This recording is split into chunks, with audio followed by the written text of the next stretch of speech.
Hi, and welcome to e-commerce. I'm so happy to see all of you with your smiley faces, ready to go. Okay, I got to share a screen now. Here's a good screen. How about that one? Today, what we're going to do today. Unless you guys come up with a better plan, this is what we're going to do. I'm totally available for input. So if you have some ideas, holler away. But I did think this would be a good starting point. Who we got with us? Nikita. Oh, everyone's got their camera turned off. Come on. I had another class, so I'm just gonna eat for 2 minutes. Okay.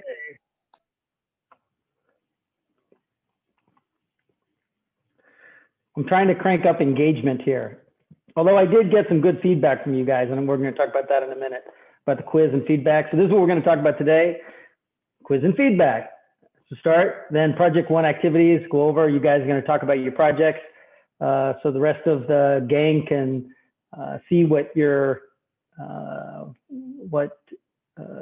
about to attack, and go over revenue models again, just as a reminder. And I think the best part of this class, starting really last week, is that now as you're thinking about your activities, you start thinking about every one of these chapters and how does it apply to your activity. So, and I don't think it's terribly complicated.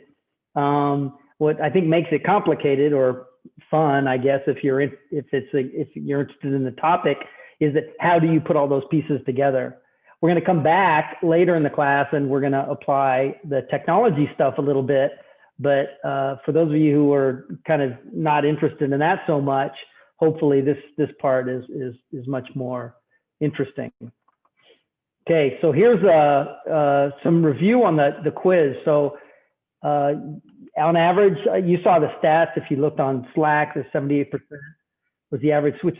So that's high. Usually the average in this class is around 70. And it's not exactly the same test, but it's very similar. And so, which is cool. And the most important thing I think to think about is if you got a grade less than what you wanted or expected, I think for most of you, some were clueless, but very, very few. Most of you just you didn't read the question, or you didn't have enough time to answer it, or you just didn't answer it completely. And the biggest kind of missed opportunity is that if I ask for examples, you have to give me examples, because I'm looking for, and hopefully you've gotten this from me already, there's not a perfect answer to everything. There's not always one way of doing something or understanding something, but generally when you apply it, when you explain it to me in an application, in an example, then I know that you understand it generally. And you hopefully will have a different example than all of your comrades, because you've got your own different experiences. So I'm not looking for you to repeat the things I say exactly back, unless it's just a simple, model like value chain of activities or SWOT analysis. I mean, these things are just, they are what they are, and they're very helpful as they are, and we don't deviate from that. But how you apply that is up to you. This next, the business process was missed by most of you. And remember the three categories, the bubbles. And I just was pounding on this, but maybe I wasn't pounding on it and making the relative compare and contrast enough to stick in your brains. But business process was the biggest bubble. Remember, it was the smallest bubble was B2C, and that was, about what, $1 trillion market. And then there's the B2B, which is kind of tens of trillions of dollars. And there's business process that is $100 trillion plus, because you have to think about all the businesses in the world leveraging e-commerce and e-business to create value. And some of the value is created inside an organization. And it's so important that you can't forget how huge that is. Because when I'm teaching this class, it would be malpractice if you didn't leave the class by knowing that if you want to have a big impact on an organization, you don't always look about, oh, I'll have a prettier web page, you know, or I'll do some social media marketing. Maybe it depends on what your priorities are. And if you know that this is a huge, it's the largest segment, that's probably where you're going to find most value. So it's not what you're going to spend most of your work on in your project, your team projects, because partially that's not as much fun. And the other things in terms of typically around B2B and B2C are more fast moving. But I can't let you go without knowing business process is a gold mine of opportunity. How to do things better, faster, cheaper inside an organization. The next is HTML versus HTTP. You know, I didn't spend a lot of time in this chapter, but it's nonetheless critical.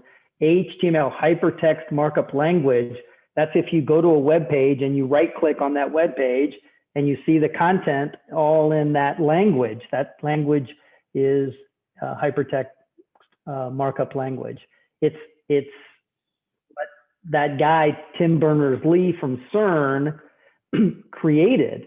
He actually took it. I don't know if I said this in the class, but he stole this from something called SGML, which is what the book publishing industry uses. I don't know if you've ever thought about it, but if you publish a book, you publish the hardback or the soft copy or now ebooks. Well, they don't go in and recreate that content. What they do when they deliver that content on different platforms is they just modify the formatting of it, you know, just like you would if you were to cut and paste something and put it in a Word doc and then make some of it bold and page number it and add pretty pictures or whatever. And so he took from the book publishing industry that standard model, and now we apply it to web browsers, and that's how you see the content that you see. HTML. This is, you have to just know this. What's really, we didn't get into it in the discussion, but HTML, just like your WAN connection from your phone, evolves over time, and it can handle more and more different kinds of content. So we're now up to HTML version 5, which is very rich in its ability to handle different types of content, to include XML content, which would be structured lists like product lists or video. You could imagine that when this thing started, there wasn't a whole lot of video content. And of course, now in terms of volume, probably video content is the majority of the volume.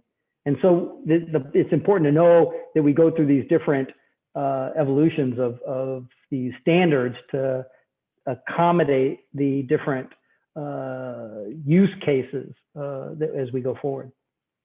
And HTTP, only the two people who were at the makeup class did we spend a little bit more time on this. And this is the language of the content, not the content like the words and the pictures, but the data transmission from one location to another. And the HTTP, if you go to a website, it's HTTP. And if you wanted it to be a secure location, it will be HTTPS. And when it's in a secure mode, then you have encryption from end to end. So that if somebody is trying to see the content, like looking at any of the data that's being transmitted over the network, whether it be your Wi-Fi or whether it be through the fiber optic cable going from one internet service provider to the next, going all the way back to the server, all of that content is encrypted. It's like scrambled eggs. You would see it and it would be meaningless bits and bytes. And so the HTTP is important for you to know in terms of not just that it's a basic protocol for communication, but also that that's the layer just above TCP/IP. That's the layer of sending and receiving the bits and the bytes, and it creates a secure connection between point to point. These are important for you as business people because both of these things are important because you need to just understand essentially that these are elements that affect your ability to provide a secure and trusting connection to your end users. You don't have to know, of course, how this works exactly. You have network engineers and web content and web front-end engineers that would manipulate this, but you should at least be able to ask the questions when that you are targeting a particular audience. We're going to talk about that some more today in a new chapter, Selling to Consumers, and why it's important to know who your target audience is, because that affects where you're spending your energy to develop that environment. The last thing is feedback on the pluses and minuses of going online. All of the answers were great, and I especially appreciated the ones who were critical of going online. For example, one of the things I was challenging is this lack of your desire to turn your cameras on. And like I said this over the first, I think, couple weeks together with you, that I see this class two ways. One is that we can look to these things as a class, teaching you about e-commerce, blah, blah, blah. But at the same time, we're using these platforms to deliver the class. So you have a chance at the same time of being the subject of, or the customer, I should say, in this environment. And then hopefully in this class, you're also able to start thinking about your own customer experience, but how would you do it? So here's a very real life example. I want to increase engagement because engagement is connected to your satisfaction. So all these people who won't turn on their video, I have failed somewhere. I have to put it on myself anyway, right? I could, they could have their own issues, network connection issues, or they don't. Here's Nikita. That's funny. So I'm not shaming you to turn your video on. I'm speaking to you to speak about the end user experience and what's your motivation. And what's my motivation is to get you engaged so that you're actively participating in this thing that we're doing, right?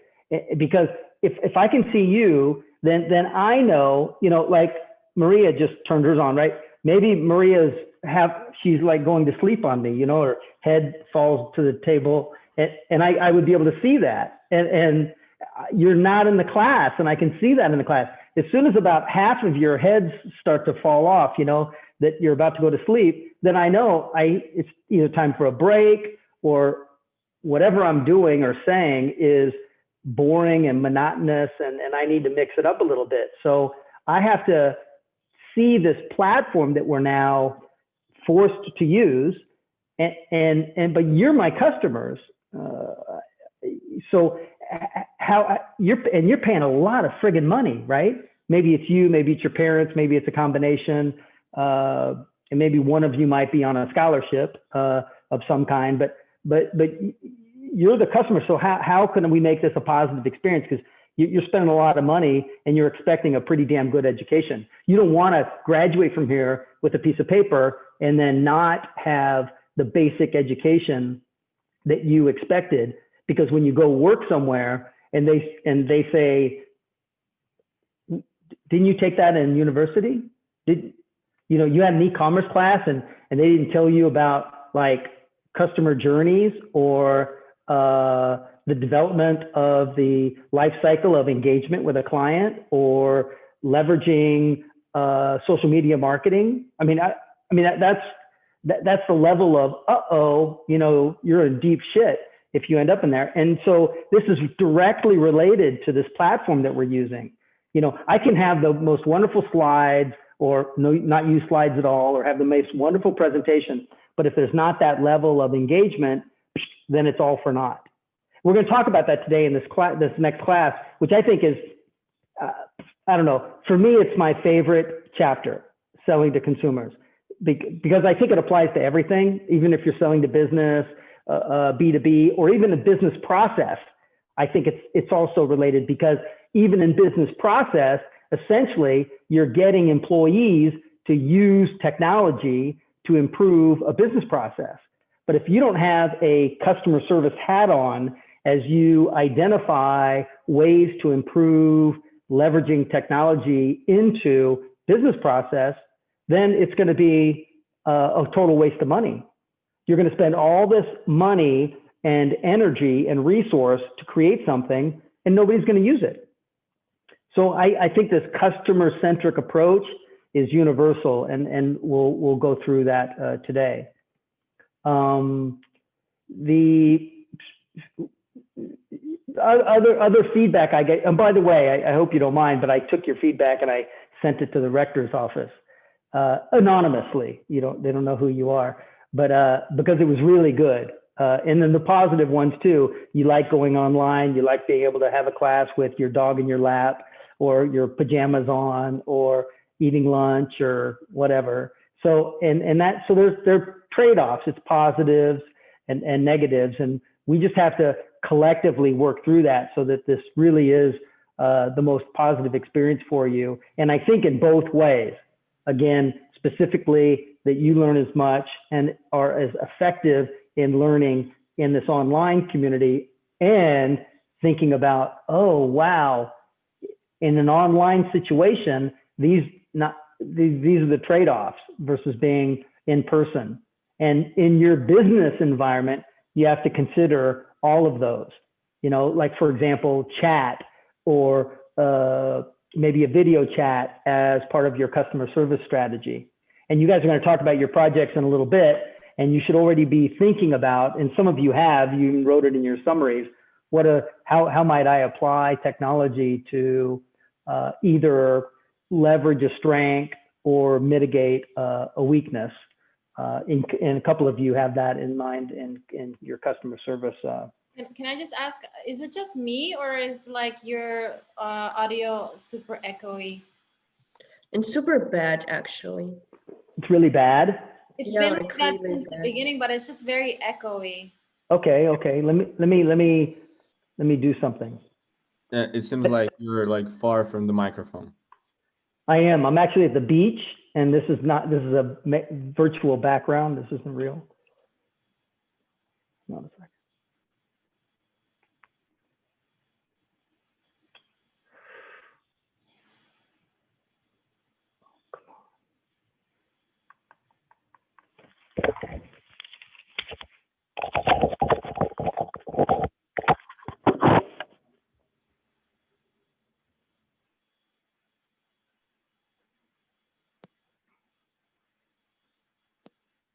Okay, how is that? Even more echoey to me. But can you say something one more time?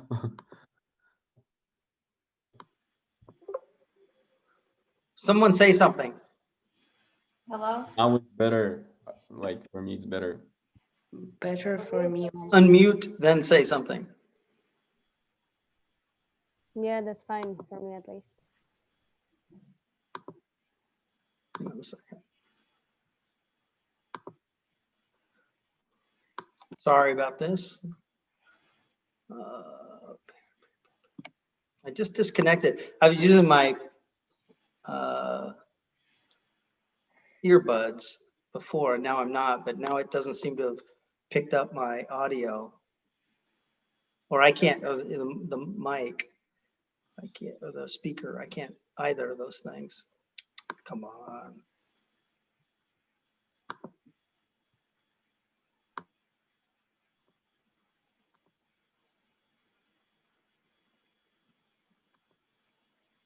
Okay, Abdel, can you hear me? Yes, I can hear you Yes? clearly. Mhm. See, I can't hear you. Can you hear me now?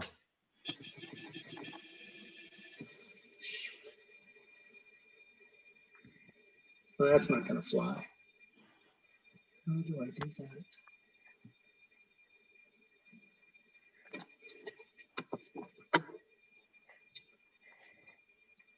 Hang on a second, let me try to see a setting here.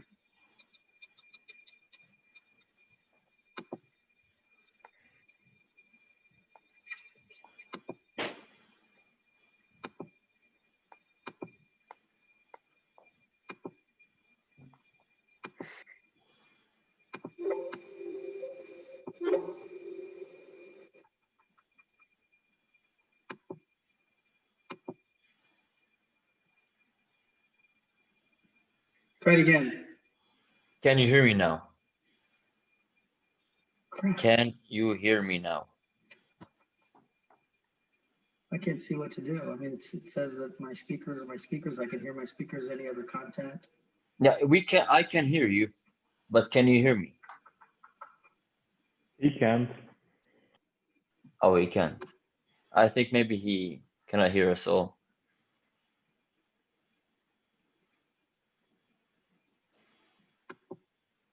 One second, let me see if there's another setting.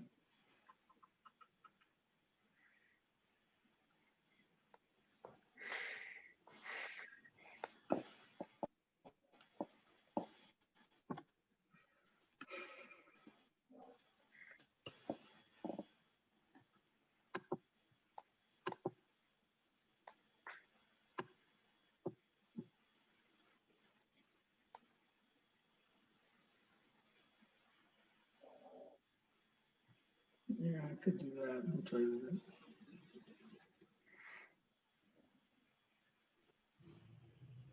Okay, speak again. Can you hear me now?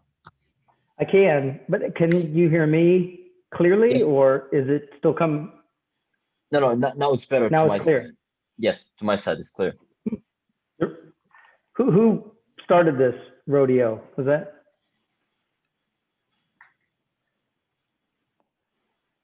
Sasha, does it sound better? It's okay. It's echoey, but it's okay. It's echoey. I mean, like compared to the other classes, it's echoey, so I don't know, but it's not a huge deal.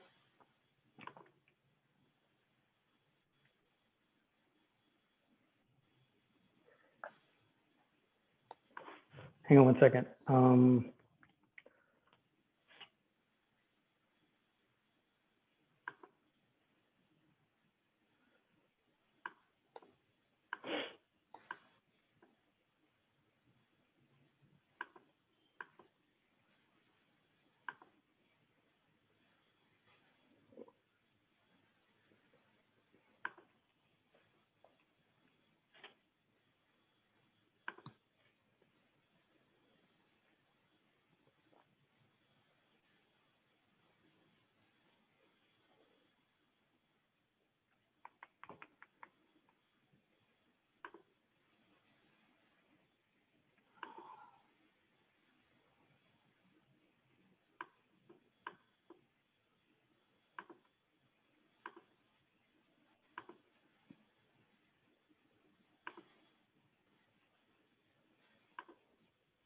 Okay, I'm gonna go. I'll try to, during the break, I'll try to get that reset, but it's not working right now. I'll try to be closer. Maybe that is better. Is that better? Yeah. Okay. You see my fat head right here next to my video.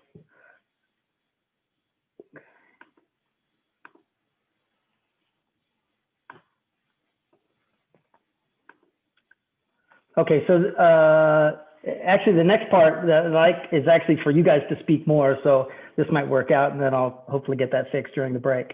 So the next is your projects. I'd like one person from each of the teams just to describe generally what your project idea is.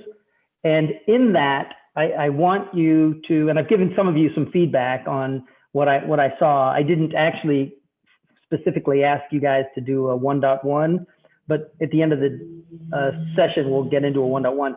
Mostly I want you to be able to summarize what is the business? What do they do? And that's more of a bigger statement than just what is the marketing, although marketing is an important component. It's like, how do they make money? You know, are they focused on a specific geography, a specific client set? And you're going to get a chance to respond more specifically, but just right now, just tell me a little bit about the business. What is it that they do?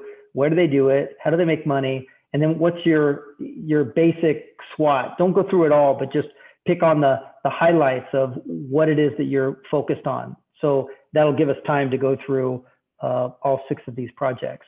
So let's start with the Flying Tiger.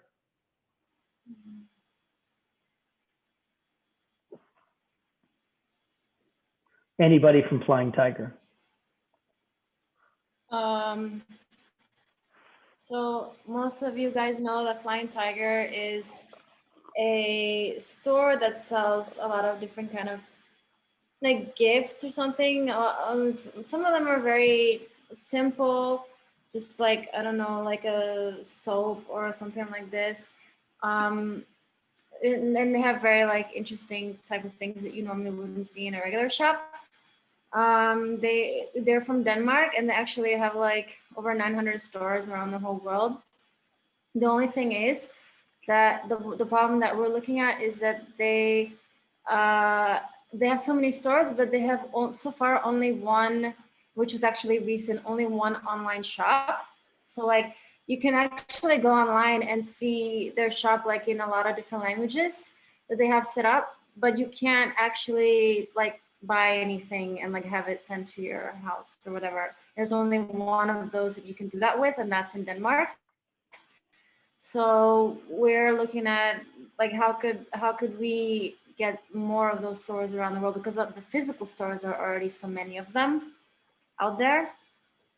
Yeah, but the problem is the professor Jeff told us that we need to talk to the executive marketing team, because we don't know these people.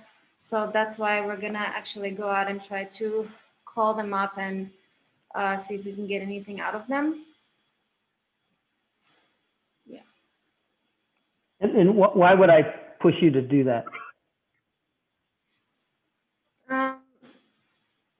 Because otherwise we don't know that much about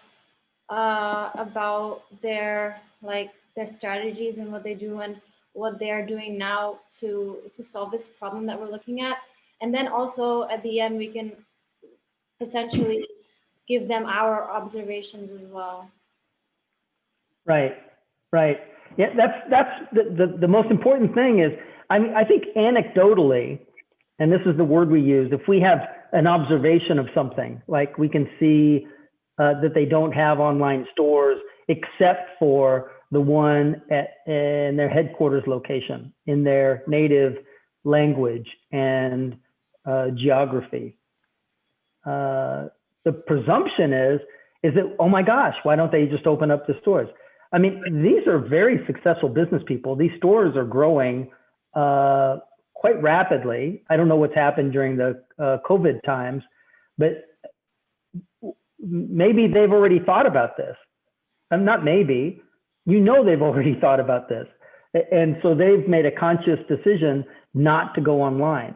Now, I'm going to say this not to get you away from this idea, because this is a class, and you can presume that with a different business strategy, they could go and increase their success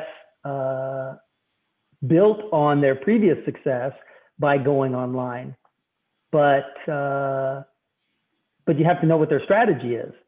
Remember, I don't know if you remember from last week, there was, and I'm going to open this up to anybody, and then I'll leave Flying Tiger alone.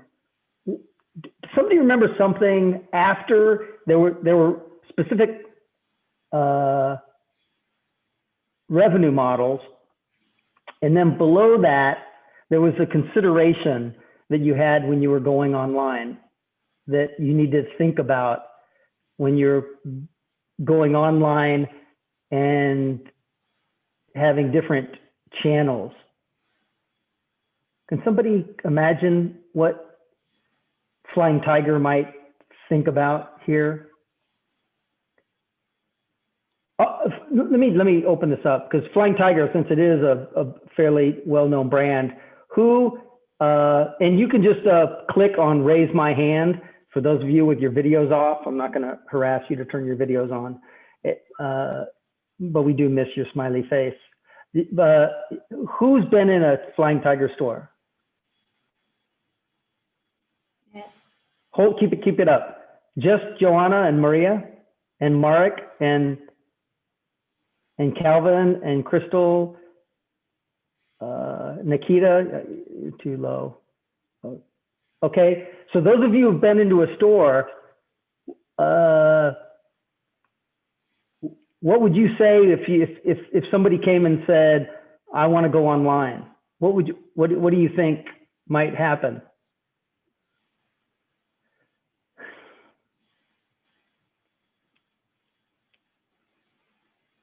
Okay, I'll really take this back a little bit. When you go into a store, what way do you go in? From the mall? Okay, from the mall. Now you've walked into the store. How many ways can you walk into that store? Only one way. Only one way, and it's like, it feels like a snake direction like this. Like, I don't know how to say it. So you have to Explain it. go in Exactly. around, Like Can a you- spiral. Right, it's like a maze, yeah. right? So, Arthur, can you get through that store any other way than the layout, the specific maze that they've designed? No. Not unless you climb over the merchandise. Yeah. It'd be like going from That- aisle 3 to aisle 6 at Tesco, climbing over all the products to get to aisle 6. Can't do it, right? You've been to IKEA, probably. All of you been to IKEA? Yeah. IKEA has modified their strategy recently. Anybody know how in this regard? Slightly. What was IKEA like similar to Flying Tiger? Having some exits like towards a different part of the store. That's the new thing, is that they have these shortcut exits that you can go from section to section. But before, old man IKEA, who's since left us last year, I think he died, you could only go one way. It was this maze.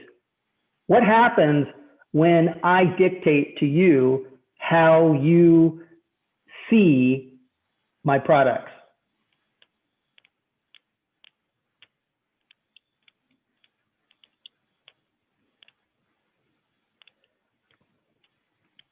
What happens to you? Yeah. Yeah, what are you forced to do? You're basically forced to see the kitchens and the rooms that they designed first. Right, and Flying Tiger is employing the same tactic. What happens when Flying Tiger goes online? So the customer can see these products, I mean, like for the first time. So, but the thing is that like online shopping is more about if person wants to search for exact thing, he can do it through the online store without going to the branch. Exactly. So this is why I want Sasha and her teammates to call up their executives. I'm predicting that she's going to talk to somebody, as long as they're willing to talk to her and her friends. They're going to say, because when somebody comes to my store to buy one stupid little gadgety thing, refrigerator magnet, whatever, I get exposed to 2,000 items. But the blog already basically says that they do plan on opening more because they feel like at this time they would like to be more closer to their customers. I couldn't hear that. Hang on, Abdel. I'll be back in a second. Say it again. The blog for Flying Tiger already explains that they plan on opening more in the future, like online, because they want to be closer to their customers. Okay. Okay. Cool. Yes, Abdel. Can they, for example, like Flying Tiger, if they went online, as you have also mentioned that customers will not have the opportunity to see the rest of the items or like to be exposed to some items. Isn't it possible for example, Flying Tiger to add an advertisement at the end of the checkout, for example, for the customers can see some new designs that Flying Tiger offers? Yeah, sure.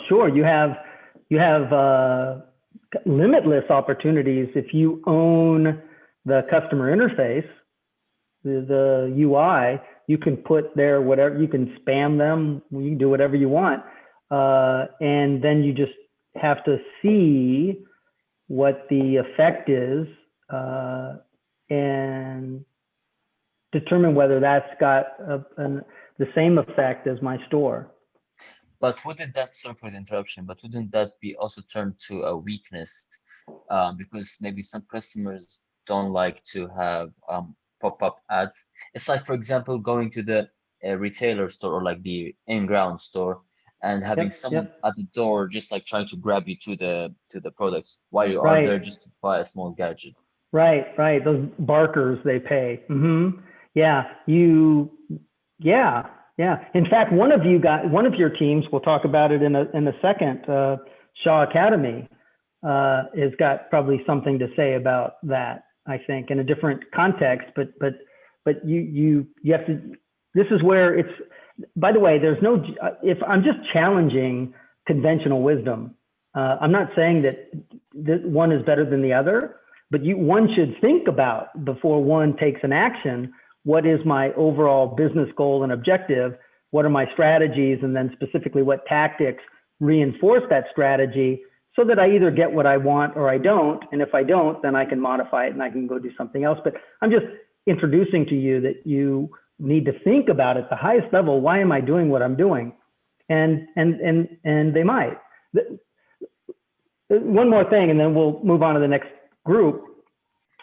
The thing to consider is this word channel conflict and cannibalization.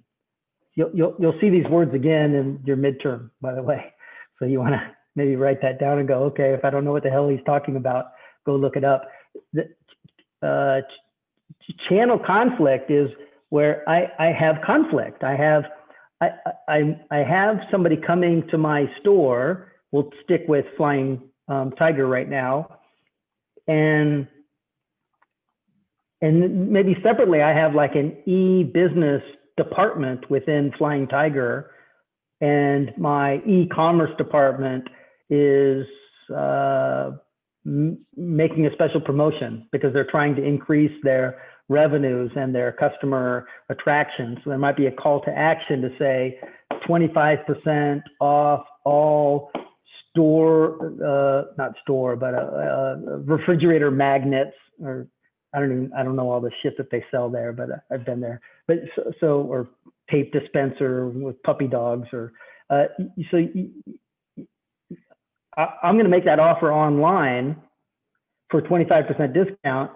But then that same person who got that ad, maybe on their mobile phone, then they go to the store, and that store is that discount's not available at the store because it's an online promotion.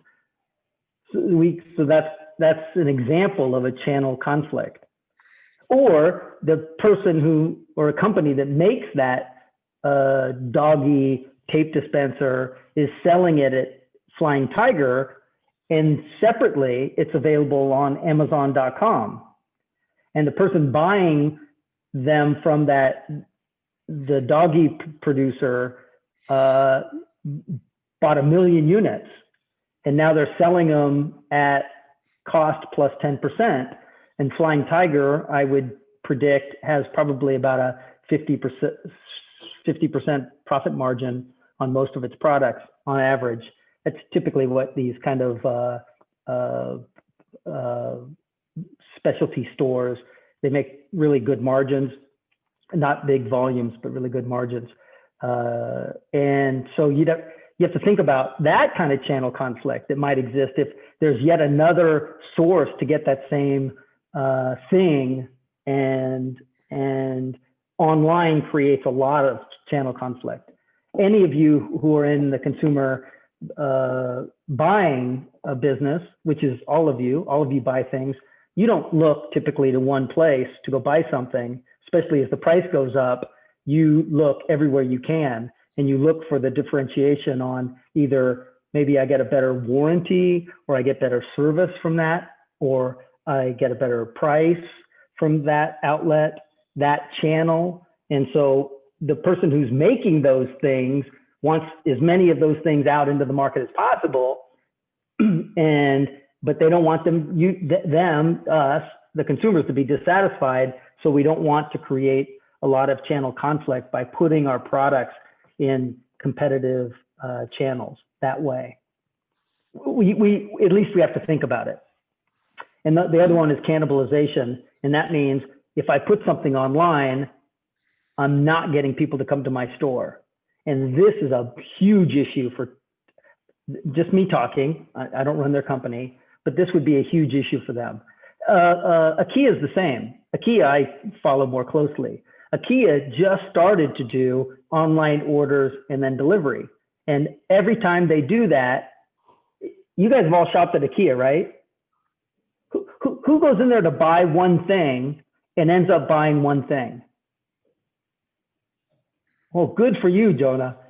I don't believe you. Oh no, exactly right. No, you end up with that big cart, and you fill it up. That's why they have bags all over the store. You go there for like a light bulb to replace I have an IKEA light right behind me. I go there to buy a light bulb, and I'm buying 3 more lamps, and maybe a chair. And by the time I'm done, I need to rent a truck to bring all my stuff home. This is not a mistake. Mr. IKEA is a brilliant merchandising person. Of course, he has great products as shown by the volumes that they sell over and over and over again. But it's the merchandising model that makes that very unique, and that we have to think about that. What is my physical store merchandising model? What is my online store merchandising model? What is my channel conflict that I create if I do go online? And then what cannibalization can I expect to have occur where they're not coming to my store and they're only buying it online? So I think this flying tiger is a great example of, before you go online, you better friggin' think about what's gonna happen. You might have some very negative consequences. That's why I said go talk to the marketing people. I'm sure that they've already thought about this and that they're biting their fingernails thinking about going online, and the revenue in the stores goes off a cliff. Capiche? All right, let's go on to Shaw Academy. There's a happy place. Whoever did this project, did they work there? Who's there? Lasha, Nikita, Ximena? No, I have no personal contact with them. Me as well. Was our third team member who had some experience with Shaw Academy. But he's not here? I don't see him. No. Is he? Can you message him? Is he coming? Lasha? Whatever. So you guys don't know. You want to? I mean, if he's not here, that's cool. But we'll just you say as much as you know about Shaw Academy.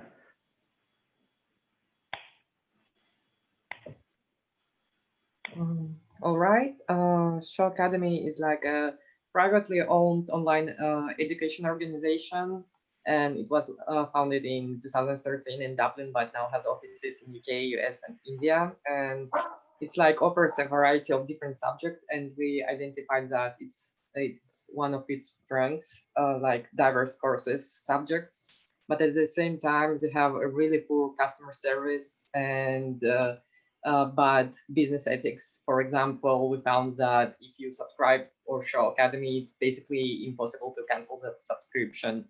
Also, we pointed that some threads were that customers review sensitive competitions, but as I read in the feedback, this is more of a weakness as well. And as well as the first company, we were asked if you can contact their executives and ask them about strategy. Right, right. So how big is this company?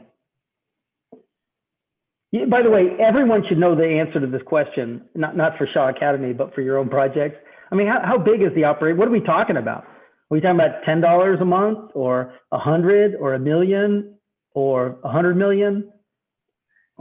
Like I found they have over 100 courses and more than 500,000 students enrolled. So it can be a measure maybe. So we don't have an idea of how much revenues they might have. Those are good. That's important. 500,000 students. We're not talking about your local UNYP, right? I mean, that's a pretty big operation. If they're active students, this is an important differentiator, especially when you talk about online customer bases. Active versus paying versus just names that they have in their database. A lot of companies, I'm not going to get into the details, but a lot determine their value based on how many customers they have. And as a person, I trying to identify what the value of the organization is, you have to dig underneath that and say, okay, what does that really mean? Who's really using your product? You know, did you spam them once and they came to your website and entered data because you would enter them into a raffle and all of a sudden you're calling them customers, or what? So this is similar to Sasha and Flying Tiger. Why would I ask you to call their company up? What do you think? So I don't know if the rest of you picked it up, but their number one issue is customer service. If you Google them, the first 10 things that show up on your page are customer complaints. That's a great business. But maybe it is. I don't know. What is there? What is the strategy? So you guys need to go, I think, look at that. That's why I was hoping that one of you at least had some direct experience or could tell us about why they are who they are. And by the way, this is, I certainly have a personal ethically based opinion about, businesses and how they should behave, but in the most crude, libertarian, let the buyer beware, the market will decide, purist, I would say, hey, if they're making money, screw them. Screw them, meaning screw the customer. It's really bad to say, but there's people that behave that way. I don't believe that at all. I actually am a bit of a regulation guy because unfortunately sometimes market forces can't create enough power to balance the power between some market entities and bad behavior that we collectively as society think is a bad thing. Like, tell the class what are some of the things that they do? Well, they offer online courses. Yeah, what do they do bad? What's the complaint about them? Well, as Nikita was saying, they if you subscribe, then I don't know, it's almost impossible to get out. And I read like some reviews that a customer said that he approached to them, he sent them an email, and they took years to reply, and they were trying to keep him subscribed with them, and they were actually not paying attention to his complaints, so they were just pushing a solution to him. So right. So you again, this is where you have to be careful. this is anecdotal. You just told us a story, but then you have to back up and say, overall, what's going on here? And this is the beauty of the internet with these review platforms, is that now we can start getting some volume, because there's always somebody's going to complain about something, and not everything works all the time. So whatever, shit happens. But was that an anomaly, or is that actually a business practice?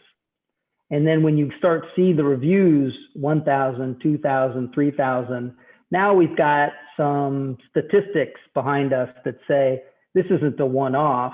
This is actually a formal business practice. And we're going to talk in this chapter about selling to consumers and about being responsive to customers' needs and wants in terms of products and services you're selling, but also in terms of customer service interface. And you'll find now, hopefully with a critical eye, you'll find, even not just as a business person or an e-commerce specialist, you'll find as a consumer that businesses intentionally hide the button. They intentionally make it very difficult, if not impossible, to cancel your account. This is not these are very clever people. And I mean, I would say it's the exception, maybe like a fraction of 1%, that people are so stupid that they just forgot to put something on their website that allowed you to cancel the account. But I bet you 99.9% of the time, if that access to that ability doesn't exist, it's completely by design.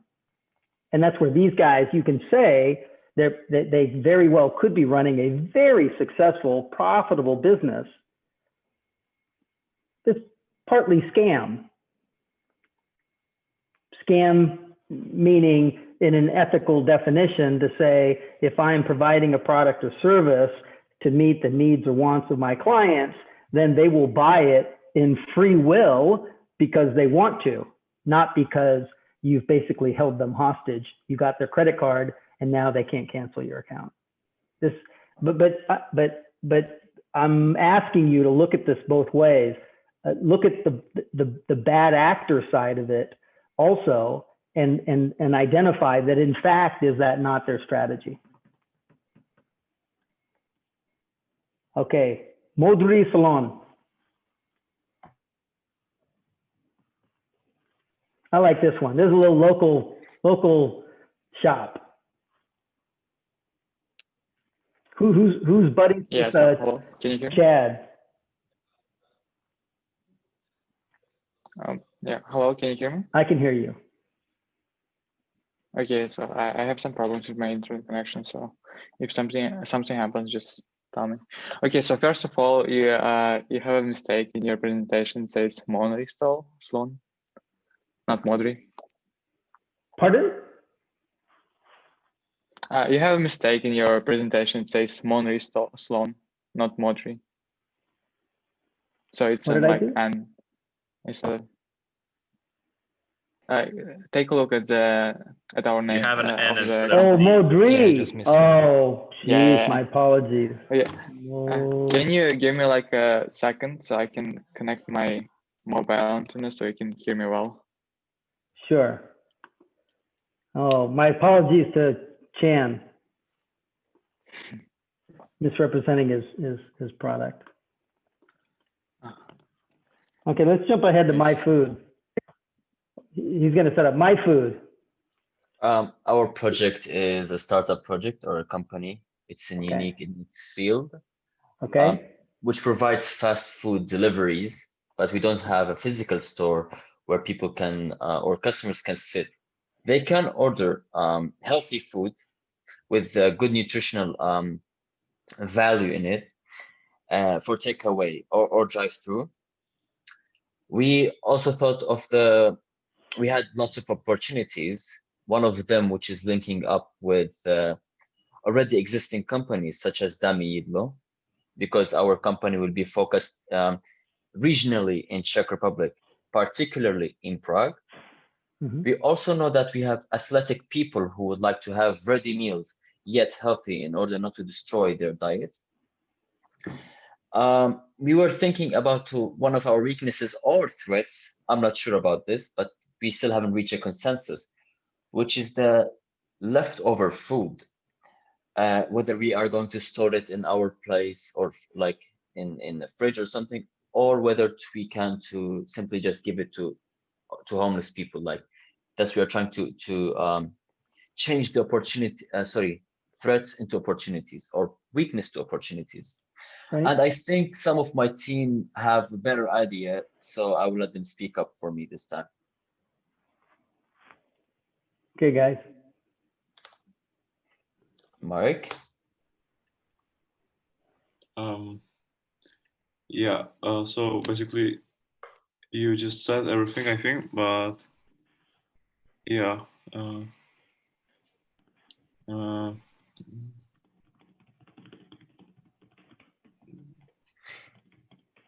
By the way, I'm sorry, There's a- Mark, to interrupt. We also, Yeah. based on your feedback, Professor, which about the Yeah. customer support, ours was a little bit general, but we thought we could explain it in the Zoom session. Customer support is, for example, we are delivering food to some of the customers, but as usual, you know, sometimes the food can arrive cold due to the weather. Unstructured, you know, maybe the cyclist or the car just got on the bump and the food got ruined. So when the customer receives this and he's not satisfied, he would call some of our customer supports.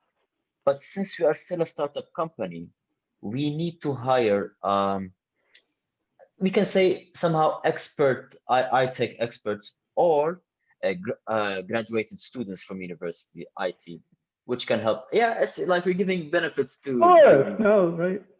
to other people, you know, because we're expanding the economy. Since, as you say, also we can reduce our costs because when we hire IT experts, we need to pay them high salary, but we are still a startup company.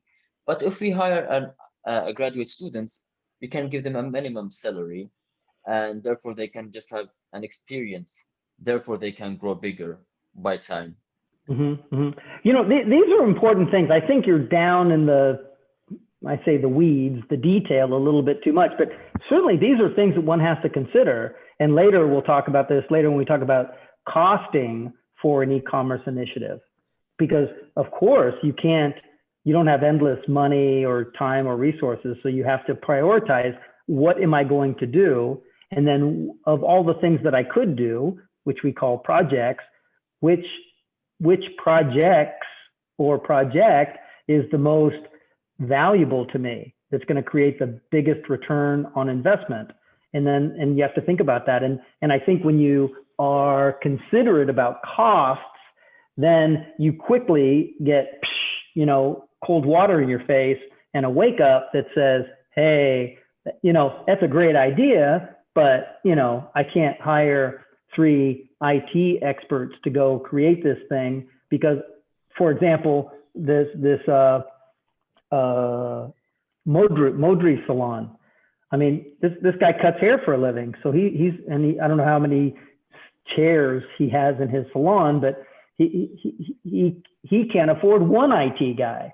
So one has to be, and this is, by the way, this gets back to why I start this project off the way I do, and why, and quite frankly, it's most difficult for you startup people, and this is only one startup project in the whole class, is that you have to consider everything about the business, but it's only a 15-week class, so you can't think of everything. So what are the things that you are going to think about?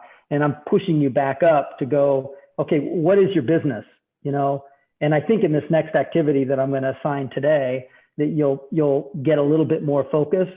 And this is very common, very typical. The students start off with some big idea, and then as we talk through it, then it kind of, the scope moves in more specifically on something that you can do. And hopefully that thing, it might not be the thing that if this were real life that you would go do, but hopefully at least it's rationalized at some level that this is likely something that's reasonable that I would probably go and attack. So I think if I'm thinking about a startup company, and this is where I think, so one, going back to the criticism that I had, the feedback that I gave you, and this goes to everybody, be careful about weaknesses and threats. And often it's just the wording of them that you have to, it's maybe like riding a bicycle a little bit. You just have to practice a little bit more. A weakness, it's an internal condition. You know, I have a shitty website, you know, or the content isn't updated accurately on my website, or I have bad customer service. But whatever I say has to be supported by evidence. You have to, has to be some, you could point to specific experiences that other people have had that make that a specific weakness of yours. And in terms of threats, that's an external thing. So you can't just say competition. I mean, what the hell am I supposed to do with, not me, what are you supposed to do with competition? I mean, there's always competition. So you just have to be, what is it about competition that's a threat? Not something that's happening right now. Is it that I have fast food providers who would shift their strategy to include healthy foods? Exactly. I'm sorry for interruption. I was Yeah. gonna head to your competitiveness based on your feedback, because I want to ask you if you can allow me to add 2 points. One of them, which is the competitiveness, which is general and it's everywhere. We are afraid from people stealing our idea, or let's say people, we can say companies stealing our idea, such as McDonald's. They can add healthy food in their category or menu, and because McDonald's has a higher reputation than we have, people will simply head towards McDonald's, and our project will be destroyed. Another threat is that we need to have constant menu upgrade, but for a limited umbrella, let's say, of menus. For example, we agreed to have, for example, 15 meals, and those menus will be distributed daily. So for example, on day one, we will provide proteins, carbs, blah. The other day we'll provide like other nutrients. Right. This will require a specialist to create recipes for us. Right. So I would assume that you guys have done some research about this, and you know that there are many companies out there that are trying to do this. Of course. Some of them are the large companies. They're trying to shift their menu towards a more health conscious menu. And so if I could, I think what you're doing is, if I broaden the lens on Bob's tools and things, I don't know that you're much different than that in this. What did I say was what's that case about? Differentiation. Yeah. Even that one of you said that, I'm happy. Differentiation. And by the way, I don't mind a crowded market. I don't mind Google. I mean, imagine Google creating a search engine when there are 12 search engines in the market back in the 1990s. But Yahoo, Yahoo was number one. It's a search engine, right? So generally speaking, you'd say, I wouldn't give Sergey and Larry 10 cents to go build a company with another search engine. And if I took that position, of course, I would be a complete idiot, because I wasn't paying attention to what they created, and they created essentially a better mousetrap. They created in fact, it's such a great mousetrap, it knocked them all out of business. So I'm not afraid of introducing a new product into a crowded market, but I have to make sure that I understand differentiation. What am I doing different than those other guys? And by the way, I would not be afraid for a second if McDonald's put more salads on their menu. It would, in my mind, we're going to talk about this in this next chapter, increase awareness to the necessity of healthy living, and you should jump right into that river and flow down as fast as you can, collecting all the fish, because more and more fish are going to be swimming down that river, as we see today in terms of demographics and psychographics around the world, in developed countries especially, of course. One more point, and then I'll back off.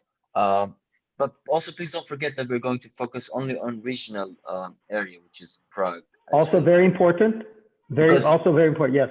If we went abroad, I'm sure we'll be targeted by other bigger companies, and they will simply erase us all. Right. Well, I think a few of you are interested in entrepreneurship generally as a lifestyle. And I think that reading Eric Ries's book, The Lean Startup, would teach you to do it exactly that way. You start small. You start with one customer, and then you go. But you don't go because you'll fail. You will almost always fail if you try to go big first. Almost always. It's really, I think sometimes we think about everything, and certainly that's the vision, that's the possibility. I mean, Bill Gates, in fact, imagined everyone having a computer, but he started very specifically in a very targeted market. Okay, let's go. I'm sorry, one more thing I liked about what you guys are doing. And by the way, the reason I'm dragging all of us through each one of these projects, hopefully you're listening and thinking, oh, I should consider that. I am a believer in not plagiarism, but I do believe in stealing a good idea. So if another team has a good idea, steal that thing and make it part of your idea. I mean, as long as it fits. I mean, I don't want one team going up there and having this mosaic of disconnected ideas, but whatever. Stealing in this regard is not bad. We respect copyrights, so. Yes, and respect copyrights. Oh, so yeah, I'm glad you said that. So I stole the My Food logo from somebody, so I'm not publishing my slides, because if I were, I would get sued, I suppose. So by the way, My Food is very popular name. So I don't give a shit in this class about it, but in reality, you would do, they call you pay attorneys actually do a global search. I'll tell you more stories about that later some other time. Okay, Modri Salon, back at it. How's your computer? It's much better now. Good. So yeah, Modern Salon is a hair salon. It's located in Prague 1, so it's in the center. And there is this Korean guy, Chen, as you told before. So he's a friend of ours. I'm sorry. Chen is the owner and founder, and is it just him? He's doing hair, or does he have a team of people? I think it's only Chen. We should ask Damir if you know. It's for sure. Like he knows him. Basically. Yeah, only him. So yeah, he's a founder. Yeah. He's a boss. Pays the taxes and stuff. He's the boss of himself. That's good. Exactly. Mm-hmm. Mm-hmm. So he's Korean. So he knows English fluently, and he also knows Czech. And he was pretty popular among tourists. But right now, because of the lockdown, he doesn't have any clients. He's saying that he is having a lot of troubles with all this, no profits at all. So yeah, and we also noticed he doesn't use any social media. He has one Facebook page, and it's totally dead because there are only 2 posts, and they're all in Korean. I don't know why. There are 2 posts in Korean. That's that's all. That's all. Not very effective in the Czech market, huh? How many Koreans live in Prague? I have no idea. Not that much, actually. I bet you'd be surprised. I bet I'm going to throw a guess out. You go find out the answer. I'd get a guess 10,000. 10,000. Okay, maybe. That's I'm pretty sure there are more Vietnamese people living here than Korean, for example. My point is that he's got 2 posts in Korean, then he has a target audience of Koreans. And then therefore, and we're going to talk about this as your next assignment, what's the total available market if he's targeting Koreans in Prague. I know he's not targeting Koreans, but if he only has 2 Korean posts, then that probably is going to have an impact on his social media platform success. You know this already. I'm just giving you shit. So what else? I don't know, like he has a lot of reviews in, for example, in Google, and they're all pretty good. Like he has an average of 4.8 out of 5. Pretty and good. They all say, yeah, pretty good actually. Why are you so modest about it? I mean, how many reviews are there? It's like 80, I think, like 78, something like this. Okay, the rest of you listening to this conversation, is 4.8 pretty good? If I get 80 reviews on a hair salon, Yeah, it's good. I would suggest it's between very good and great. If you look around, I mean, what experiences do you have in terms of reviews?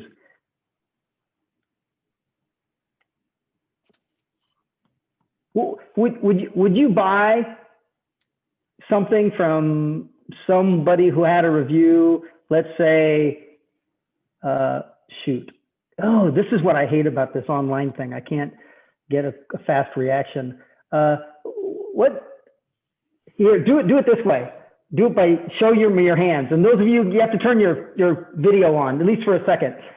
This is 4.5, okay? What would be the minimum number as a review that you would buy from? Something that was important to you, whether it was a hairstylist or a laptop computer review, or maybe staying at a Airbnb. Like it's for me, it really depends on the service. Yeah, I'm overly generalizing. I'm sorry about that, but for me it would be 4. I'll go for 4. Yeah. 4. Sean said it also depends like on the quantity of reviews. Exactly, very important, because the lower quantity would tell you what? The truth. No? No one is interested in that. The lower quantity will tell me that there were not so much customers. So if the like rating is like 4.9, I would not believe it. Like if right. I'm about to choose between 2 products, one with the rating 4.9 with the 2 reviews, for example, yeah, right. and with the product with the 3,000 reviews and with the 4.5, for example, rating, I will choose the second one. Right. Yeah, this gets to, I was describing this earlier, an anecdotal, like a one-off response. It's not valid. It's not enough of a statistic against the total population. And the reviews they're rife with problems, because we have these review farms in other countries where you pay people 5 cents, 2 cents for a review, and then numbers go up. But we'll talk later about security and fraud and how systems can prevent that stuff. But assuming that it's a clean system, that if I got 2,000 reviews, then that's a statistically significant number of reviews. And if they're unique and specific, then I can believe in that. So I was just pointing out that this guy has a huge strength here, and this isn't just. And again, maybe it's just cultural expression, but as an American, I would be, that's great, 4.8. So I think you want to look at those things and really grab a hold of them and apply them in your solution set. So what's your strategy? What were you thinking about doing to help this guy? So I think like there are a lot of I don't know, English speaking people like living in Czech Republic. I mean, not a tourist, but like studying here or working, I don't know. So he can focus on them. He can how many? Like A lot. I'm not sure. I can Google Right. it now. Yeah, you better Google it before you turn in your homework next time, because I'm going to ask you that exact question of all of you. What's the total available market? You know that from your marketing class. And if you don't, pretend like you did. Total available market. If you don't know what your total available market is, and then the subset of that is total serviceable market, those are those that you can actually touch and grab. You need to know what those numbers are. Because I was joking with you earlier, but I'm not joking at all. How many Koreans are there? If he posted something in Korean, it's not his strategy. It doesn't seem to be, but maybe he could be focusing on Koreans. And there might be 10,000 Koreans. And he's one shop. Is one guy cutting hair. How many haircuts can he do in a day? If he got even a small subset of the total Korean population to come to his shop, he'd be a happy guy. So maybe Korean's all he needs. He's talk about a niche. He is focused on a very specific niche market. Koreans in Prague, in the Czech Republic, living in or around Prague 1. You know what? Well, I don't know. Maybe it's a big enough market. But that's the thing. Like he focused on the tourists, like Korean tourists probably like before that. And that's it. Like that customer base is gone for now. So we were thinking like we have to shift it from to the tourists to expats and like probably the Koreans who actually live in Prague right now and work here.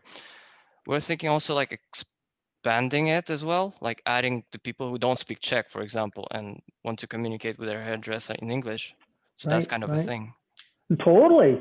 I when I first came here, just as anecdotally, not a strategy built around this face, but anecdotally, I was challenged to find somebody to cut my hair who I could say, don't do that, because if they only spoke Czech and I said no, they might think I meant yes, and they cut away. So one has to be careful of the language. So yes, understand this. I feel you. Yeah. So the point is that you'll figure out whatever your strategy is and you'll go after them. I'm just saying, know who your strategy is. Okay, let me move on to Samsung and we'll be done with this and we'll take a break. So Samsung, I don't like big companies, but maybe these guys can figure out how to attack Samsung.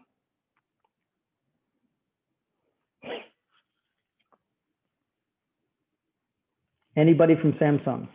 Yeah, sorry, yes, I'm here. Can you hear me? Yes, sir, I can hear you. Well, okay, so the main problem we saw in Samsung was the after-sales service and the support of the client of the company. Mm-hmm. So what we are aiming was improving, like having a higher level of responsiveness with the customers, so we can engage them more, make them be more loyal to the company, basically. So based on the analysis we did, some of the strategies we could follow for the e-commerce strategy, including creating a multi-channel support service, implementing a 24/7 like live. Okay, I'm going to pause you there. We'll go through your suggestions later. I think my feedback to you guys is that this is again where you have to just back up and say, why am I doing what I'm doing? I mean, you have to have some, and by the way, this is the hard part. This is why I don't like big companies. You could call them and maybe you'll get a hold of somebody, probably not, that would talk to you. Maybe try it. Please try it just to see. The regional general manager for Central Europe probably is somebody who you might be able to get a hold of, responsible for sales and distribution, and ask them if they perceive there to be a problem in this area, and if he or she would be willing to share with you what's the cost to them of that problem. And maybe they would know that, maybe they wouldn't. Because, and then this is where I'm going to let you off the hook a little bit. If you can't get the real number, then you have to make an assumption about what their total sales revenues are for the region. Maybe you can get that number.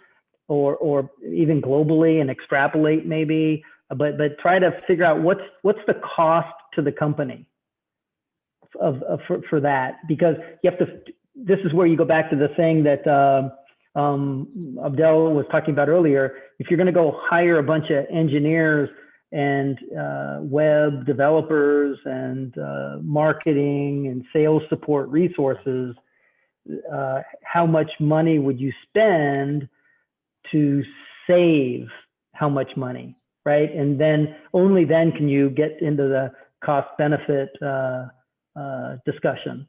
Because you can't just speak to, I saw a problem and I'm going to go fix that problem if you don't understand the scope of the problem. In quantitative terms. Cool?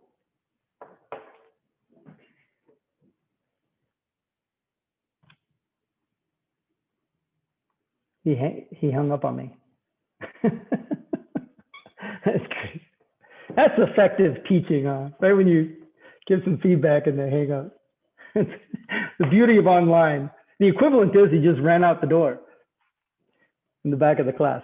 All right, so let's take 15 minutes, huh? We'll get back here at what, 4:40? Okay, go take a break. See you at 4:40.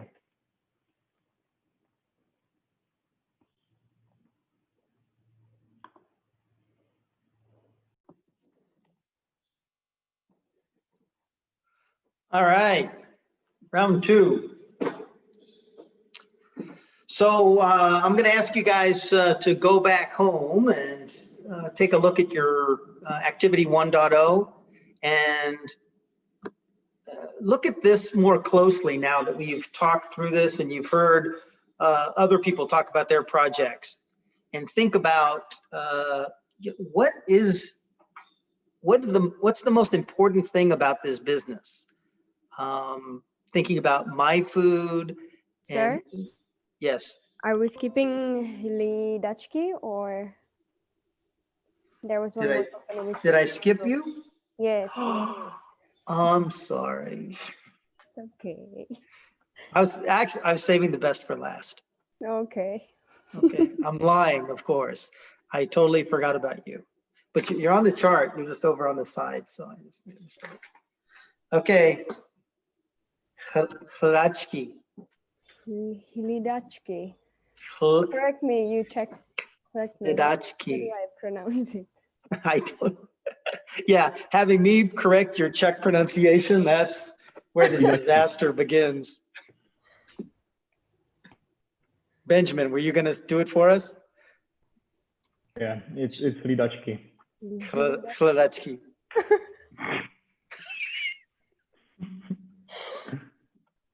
I'll edit this part of the video out. Okay, go ahead. So basically, Lidachki is a portal where people, or the portal is providing services such as babysitting, pet care, elderly care, and cleaning lady or cleaning services as well. So the main idea is that people can register their profile into the portal, and then whoever is trying to find a, for instance, babysitter can go to the portal and book the babysitter from the web page.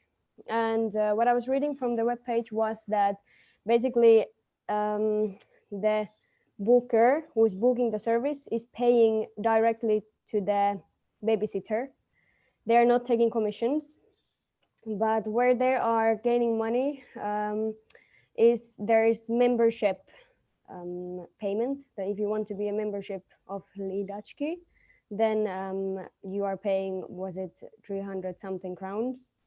So I believe I didn't find any yearly revenue of this company yet, but I will go deeper into that. And they say that it is biggest in Czech Republic, but we think that it could be more known, especially for foreigners. I believe maybe Czechs know this more, but it's really big in Prague as well. So I believe that if we would market it more for the foreigners, it would employ more people. Since there is COVID at the moment, employment rates are going up. So unemployment rates are going up.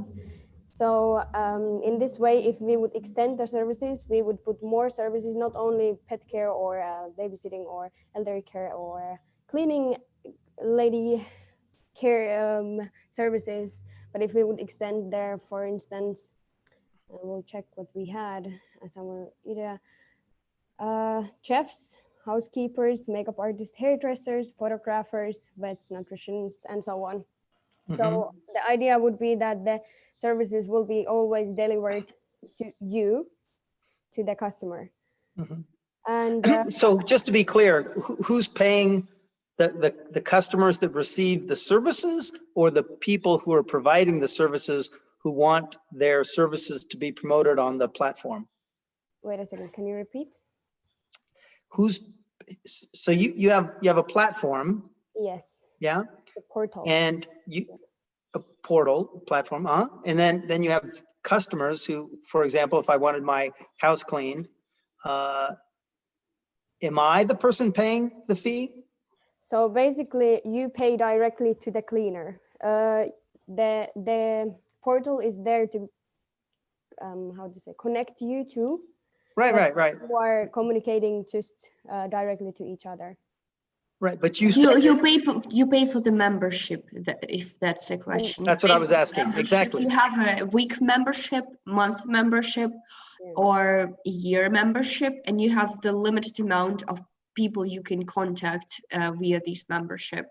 So you pay for the membership, and the services are services providers register there for free. So this is you who pay the service receiver, because you are the services you get are protected, so you know who will come to your house and from whom you will get the service. So that's why this is your benefit, like the benefit you get from the platform. So this is very important. So you've described to me the revenue model of this business, and Maria just described to me what the value proposition is as to why I would spend whatever, 300 crown or a week or a month or a year to get access to those services, right? Yeah, indeed. Good. Very interesting. One more thing that I would like to add, what we were thinking to make an improvement for this company is to spread the word about the company to foreigners as well, because what I checked, there's 524,000 foreigners living in Czech Republic, so that is quite big amount of people in here.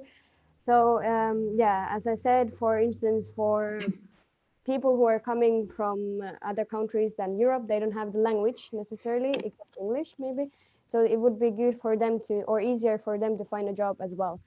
I've seen many cases that people who don't have some European language, they have really a lot of difficulties to find a job in Europe. And right. Then as well, we were thinking to create an application, so it would be more convenient to use. It wouldn't be a web page, but it would be an application. It would be easily available on your phone and so on. Okay. And I would like to add how we also want to add e-commerce to it. So we want to add online services. Now it's locked down, so it's especially on demand. So we want to add online nurses, online nannies, online cabinet on the platform. There you can talk with a specialist, where you can order the consultation. So you don't need to call the person directly via the phone, but you can contact them via the platform. And if you don't want to contact them, you can pay via the platform also.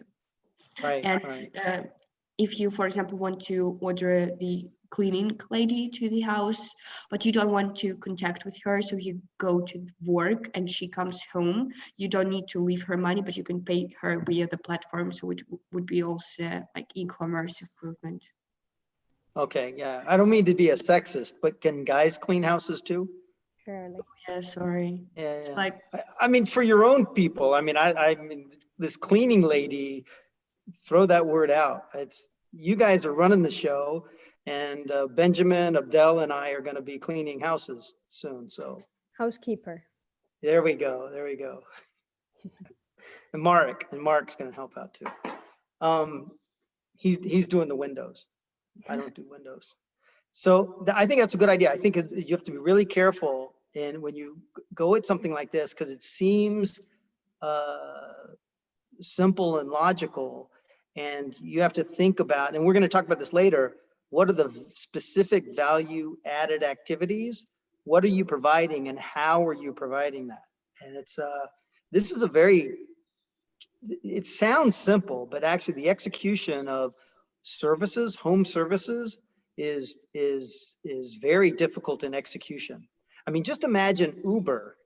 Even though Uber, the idea is very simple, the execution of Uber is very complicated. And for example, that Uber carries this liability if at some level, if somebody gets mugged in one of their cars, because Uber drivers are not Uber employees. And then and same with Airbnb, where does the liability stop and start with the platform provider? Facebook, if I put a bunch of bad stuff on, misinformation, am I liable as the content provider or am I liable as the content platform? But so I'm getting really broad here, but specifically to essentially a platform that's a platform, if you're taking on board the liability, you have to know what those liabilities are. There are many case studies out there, and you should look around. The Angie's List is an example in the United States for home services, and the challenges they've gone through over time. They continue to be successful, but there's this, and this gets back to the complexity of this class, which is why it's so important to have these basic models of how things are structured. So then as you get through all of this craziness in time where things change, revenue models change, customer power changes, liabilities, rules and regulations change, then you have the structure of how things are put together in your mind, and you're not completely thrown off that you have to throw everything away and start from scratch. Maybe you can just zoom in on a component and try to fix that piece of the puzzle. Could be related to your supply side because you have all these different service providers. How are you attracting them? Because you're marketing to your suppliers in this model. And then when you get them on board, how are you verifying that in fact the quality that they represent themselves to be and perform the work to some level of quality that your customers expect? Because their brand doesn't get tarnished, your brand gets tarnished. And so how do you manage that? And so you'll not to be answered now, but you'll answer that later. And that's because I would suggest that that's one of that is essentially your critical value add. And how do you maintain that? And you would look at that in your SWOT analysis. Sir, I have a question, sorry, regarding our startup, My Food, the project. Do you want us to apply it also to the COVID, or to the pandemic situation, or what? Like, for example, I think that's totally relevant given this is a great time to be reactive to that, to this situation. Like, first of all, we have no seats because we are based on takeaway and drive-through. But the issue is, what if one of our employees is tested positive? So the food would have the COVID. Therefore, like once it's distributed or delivered to other customers, I'm not speaking in a negative way. I'm just like trying to ask. No. It's the overview. Well, I actually, you just described a threat, and I hope I see that in a future SWOT analysis for My Food. Yeah, I would add that. That's why we would add that. I'm sorry, but I was like asking you if you want us to have it for this. Totally. No, I think no, exactly. And I would even, now that you bring it up, I hopefully the Ch5 team is stealing that from you and writing it down saying, hey, what if my service providers... Patent, we have patent. I'm sorry, I paid for it. Got it. Hey, don't steal. Okay, so you can't patent an idea in Europe. You'll have to go to San Francisco and do that. but you're typically that you would just actually ask for some usage fee. So I would ask you offline privately. you can negotiate a usage fee.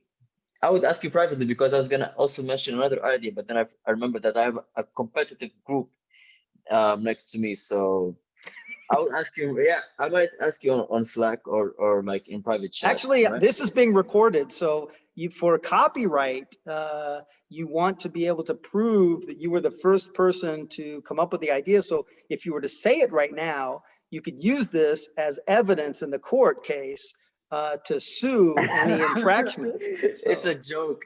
I would not sue people just for a small class presentation, you know. Hey, you don't know, these ladies are going to go off and create a multi-billion-dollar company, and after No they doubt, do, of course. did we not talk about the Swiss time clock design? No, we haven't spoke about it. Okay, little sidebar on patented and trademarks. You know the Swiss Railroad. If you don't know this, Google it, Swiss Railroad, and you'll see this clock appear. Hang on a second.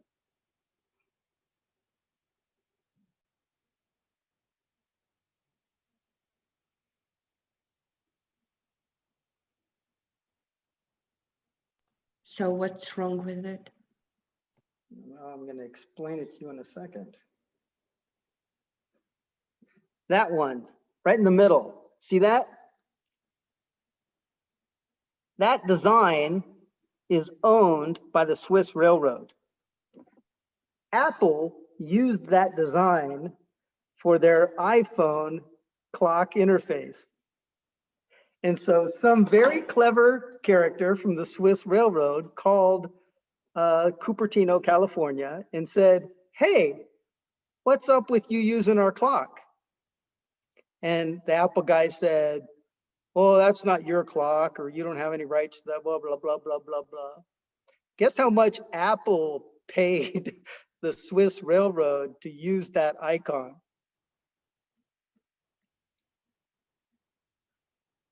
Come on, just give me a guess. $10 million. Huh? $10 million. $22 million. You're too optimistic. Wow, 22 million. 22 million.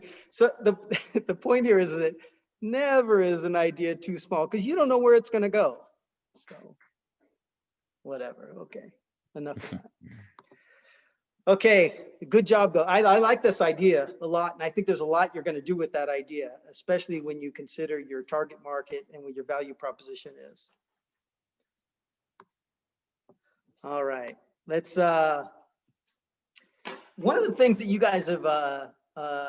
Hey, say hi. Hey, Bobby. Oh, no. Just say hi. Little cameo appearance. All right.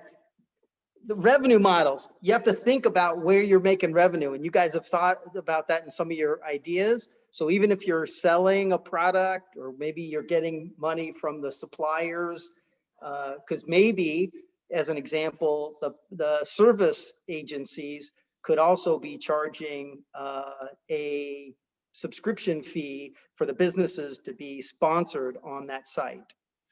Or maybe they could get an agent fee for every dollar of services delivered, whatever. And this is where revenue models bounce around. It depends on what the competitive nature is of the marketplace generally as to which ones are available for in which markets. And you'll see that constantly move around.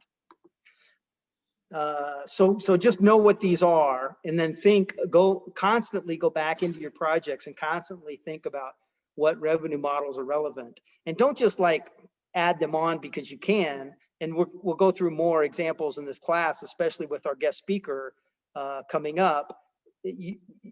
For example, you don't put advertisements on your website randomly, and those that you put on your site might not be a competitive positioning in terms of excuse me, not competitive, but complementary and revenue model. It might just purely be complementary in terms of marketing initiative. So you just have to think about what's the motivation and relationship of leveraging that platform. Okay, so now this, as I told you earlier, this is my favorite chapter for a lot of reasons, and mostly it's because it's got really good structure to help organize our ideas of how we go after target market. And as I'll just jump ahead here.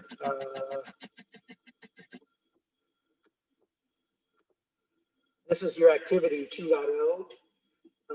So you're going to look at your projects and you're going to add a bullet. That's the first highlighted thing. Add a bullet. What's your unique selling proposition? What makes you special? So, and this is back to Bob's tools and things. What's your primary differentiator? And this applies, I think should be fairly easy, not difficult for most of you. The larger companies are a little more difficult, like Samsung. What's special about you? And I'm so in this case, maybe not looking at Samsung as a technology leader and an innovator and other things that make them exceptional, which they generally are in the market. But if you're going to zoom in on customer service, what could you possibly add to the mix specifically in that area?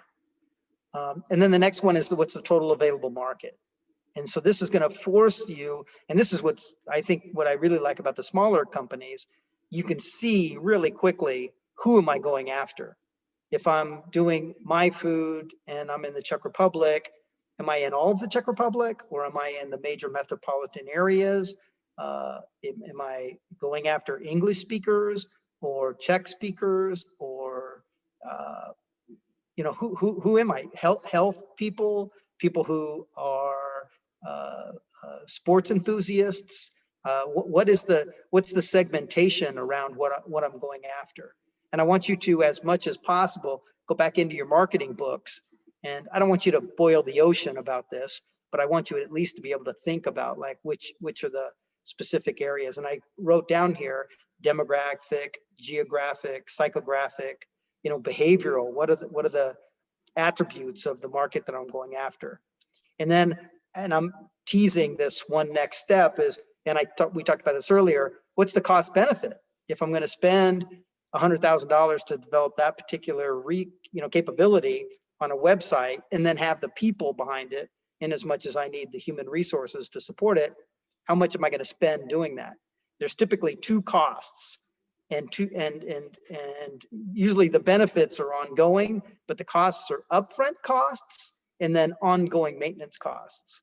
So and I'm not going to again ask you to go become a super project manager and do business cost analysis down to the little detail, but I just want you to start thinking generally about how much things cost. And if I'm going to do a customer service portal, how many people are going to staff that? And roughly how much do people cost? And what other resources around that might I have to invest in? And then at the bottom here, I've just added this, the way that I want you to submit this, one document per team. So I want the document to be updated. So this document will be 2.0. Make sure you keep with the naming convention. Most of you got it mostly correct. And if you've modified the 1.0 part, then make it 1.1. It's still at the top of the document, and then down below that would be activity 2.0, and then you would put 2.0 there. Is that clear? Good. Now back to the fun stuff.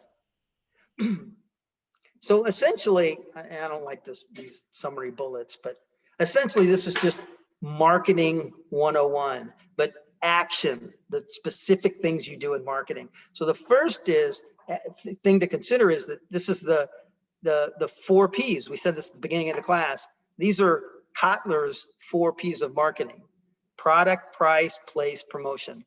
And then specifically, what do we mean behind these things? So you have to think about in your product, in your idea, what pricing might I consider? And this is where I talked earlier about that cannibalization and channel conflict. I need to be careful. Don't do something on the web that's going to cause you, disruption for your store if you're going to maintain a store environment. This is pricing by place. Now we go down to place, distribution channels. Depends on where my product or service shows up. I have to make sure that I'm consistent. And this is in terms of promotion as well. I'm consistent across my different platforms, my different places that I'm distributing my content. And product is the same, but product in this sense is my product being represented as my brand? All of these together, in fact, impact my brand. And I need to make sure that every touch point, and we'll talk about this later in this chapter, what are the critical components of the my marketing strategy, and that they're consistent across all of my platforms. This is just to describe that people's behavior generally is that there's low trust, and it's acceptable for less complex products or services.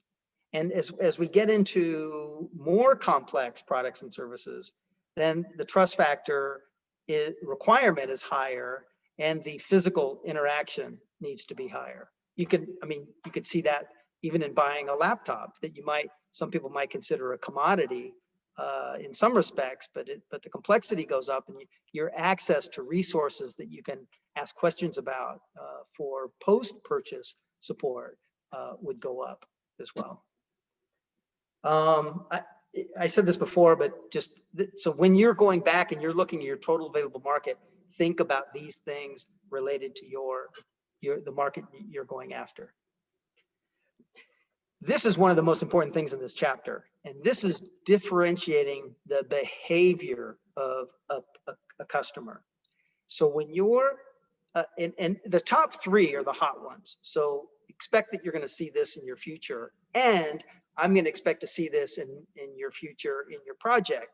Whenever you have an opportunity to build a user interface, you want that interface and that customer's experience to reflect who they're showing up as.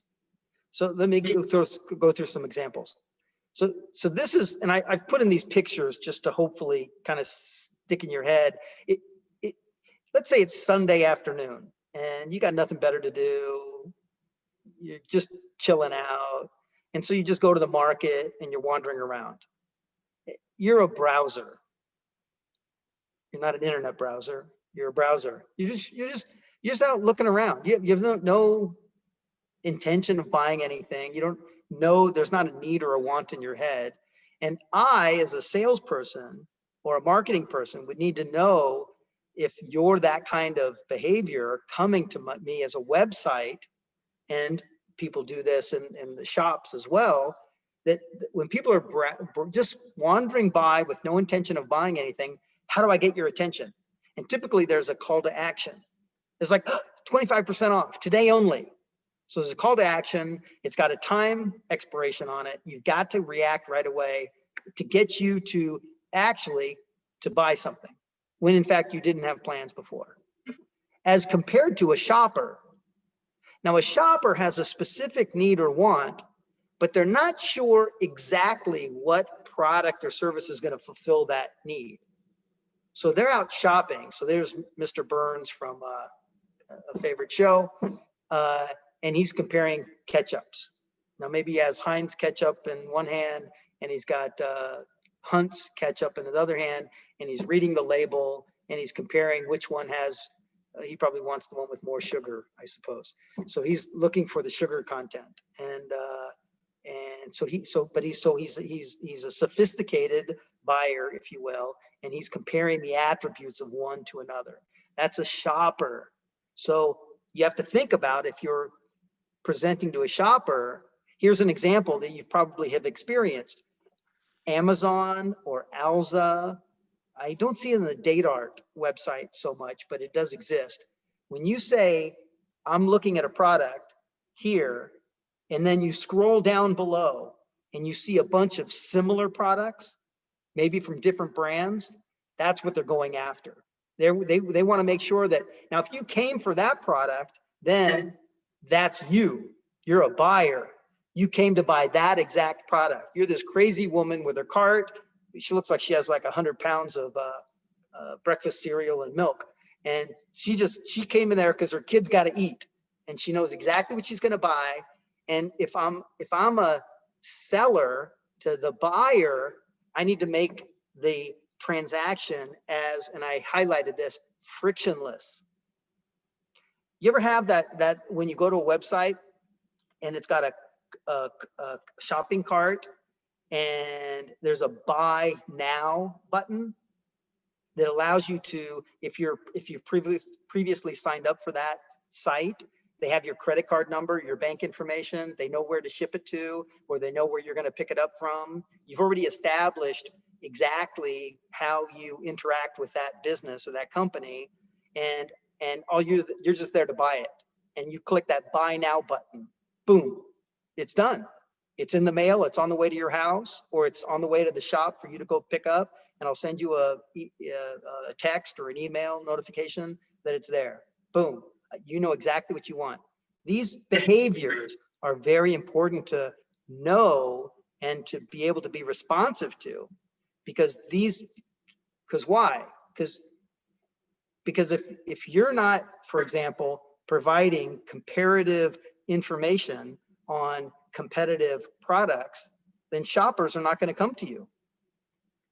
What are they going to do? They're going to Google more to try to collect more information about that product and the relationship between that product and its competitive products.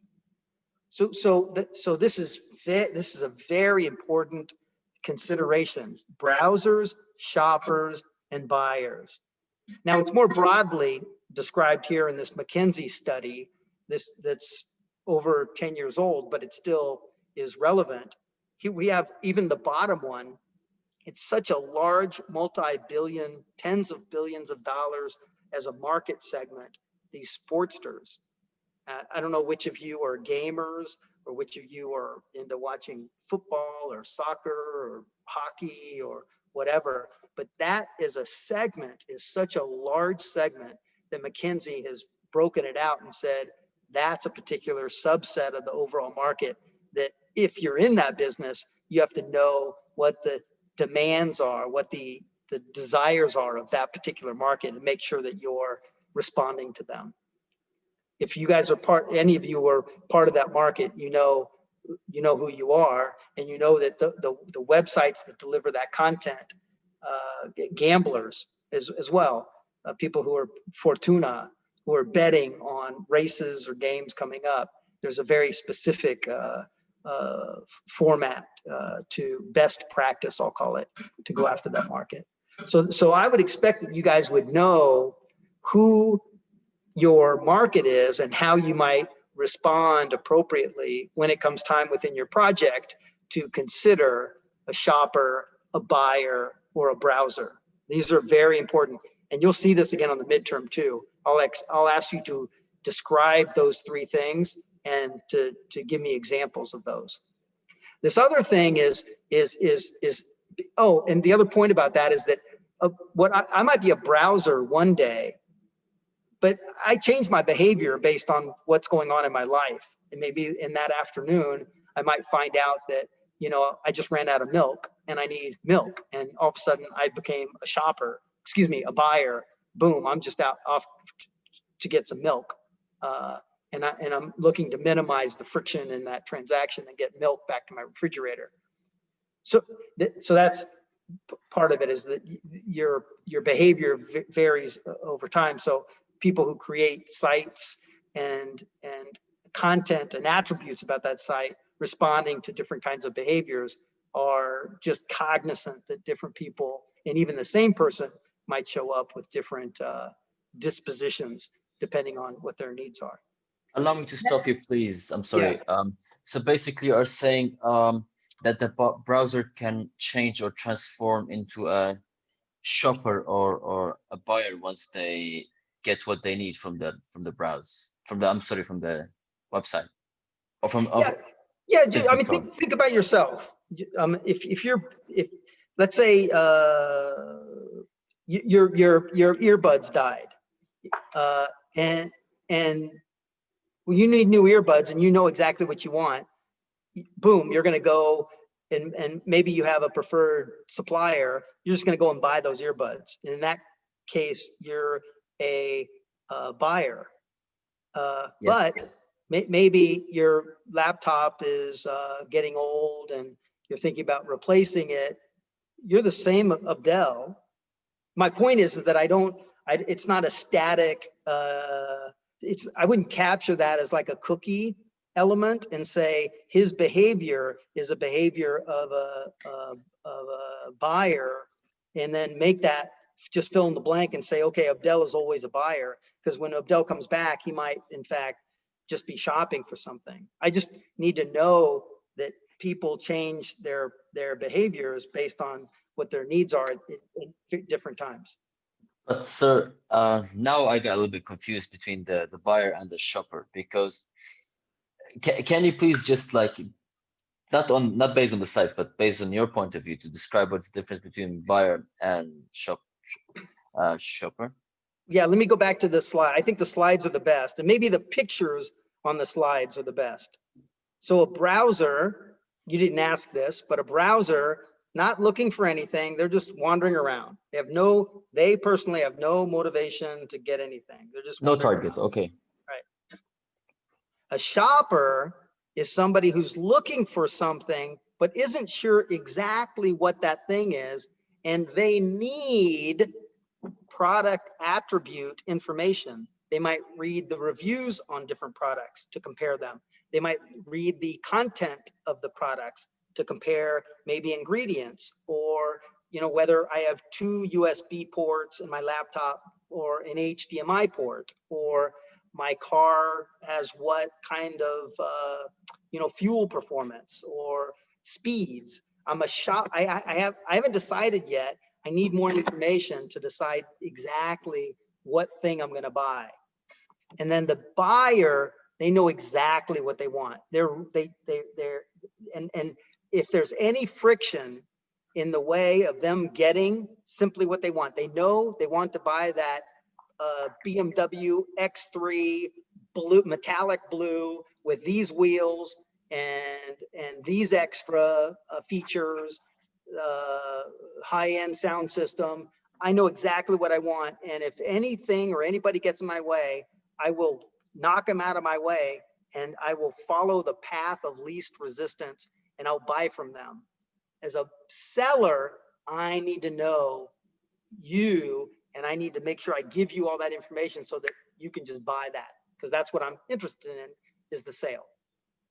Thank you for the clarification. Okay, cool. So the next is this is your relationship over time. So again, the whole topic is selling to consumers. So this is a lot packed into this one chapter, but so don't take any of these slides lightly. People will spend a career managing, like for example, each one of these slides. And this one is the life cycle of a client. So what is that life cycle like? It starts with awareness. Okay, I know that product or service exists. And then I have to, so first of all, I just know, right? Before I didn't know, now I know. I can have somebody come and clean my house. Wow, that's kind of cool. Exploration, I want to know more about that. And familiarity, I increase my relationship with this idea that I actually might pay somebody to come and clean my house.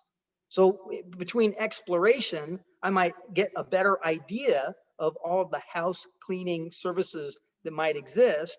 And then I might spend even more time with 1 or 2 or 3 services and get an even more deeper idea of what kind of services they specifically offer. And then a commitment. where I've actually engaged with one of them. I'm having them come to my house and provide that service. And of course, life is life, everything comes to an end. Then there's that separation process that happens. Of course, as an organization, you want to minimize the any fall off that you have in the customer base, the active customer base, knowing that some will go away, but you just want to have that go off as slowly as possible. But it's fair to say that not every customer is a great customer. That's counter wisdom sometimes, but you don't want some customers, and then some customers just go away because they just want to try something different, and you can't. You try to keep people as clients in that customer service area, but know that you're going to get some fall off. This is very important as a life cycle, so that you know where is my client in that life cycle, and then what am I doing with my client along the way. Now, one thing I'm not going to talk about too much now, but if I get a chance, I'm going to come back to this, and it's a fairly new concept. This thing called customer journey. Have any of you, and you can click the button to raise your hand, have any of you had any experience with this customer journey concept? Maria, okay, great. Any others? And and I'm guessing not through school, probably through work. Yeah, this is an interesting thing that hasn't come to school yet, except for here. I mean, not except for here. It's kind of it's new, but it's rich.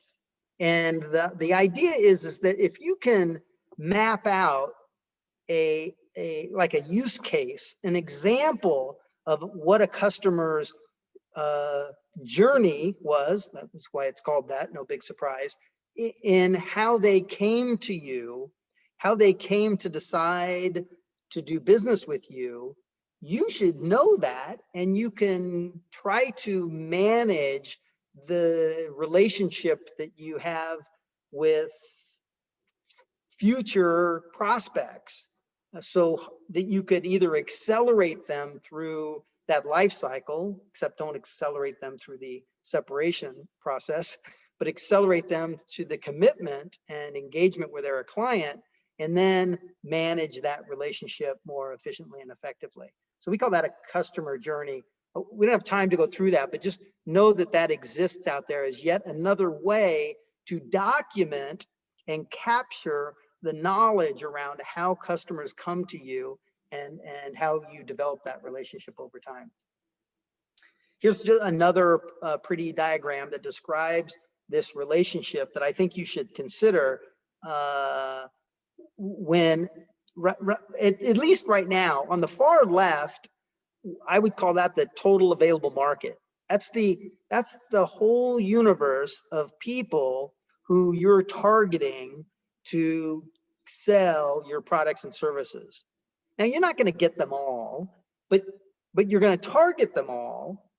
And the beauty of e-commerce and online advertising is I can more effectively target my product and service directly to the people who are most inclined to have a want or a need. Now, we talked about this, I think, a couple classes ago. This is the total difference between putting a billboard up on the side of the freeway and having everybody drive by and looking at the billboard, when the majority of the people driving by could care less about my product, but I have to pay for that whole billboard for all of those people driving by, and hoping that at least a subset of that community are and represent my total available market, the people who I want, who might buy my product or service. And I think about we call it conversion, the conversion from being a total available market of, and in this particular, we call this a funnel, but in this funnel, I have 500,000 ads that are shown on a web page. And then from that, I get 10,000 ad viewers come to my website. So I would call that a click-through rate. So that's the conversion.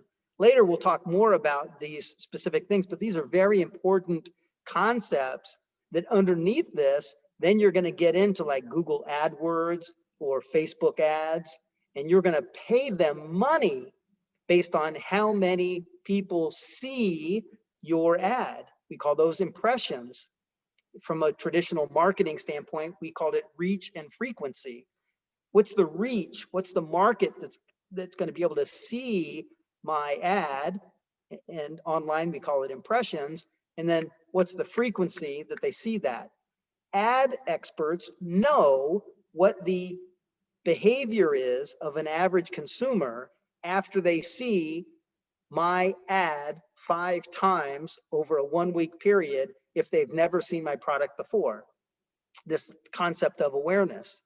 And I don't want to get into all these little details, but generally speaking, what I want you to take away from here is that there's this life cycle, this very predictable, manageable life cycle with potential customers as you make them aware of and convert them through the funnel, excuse me, to the point where they in fact are buying from you, and then you're managing that ongoing relationship.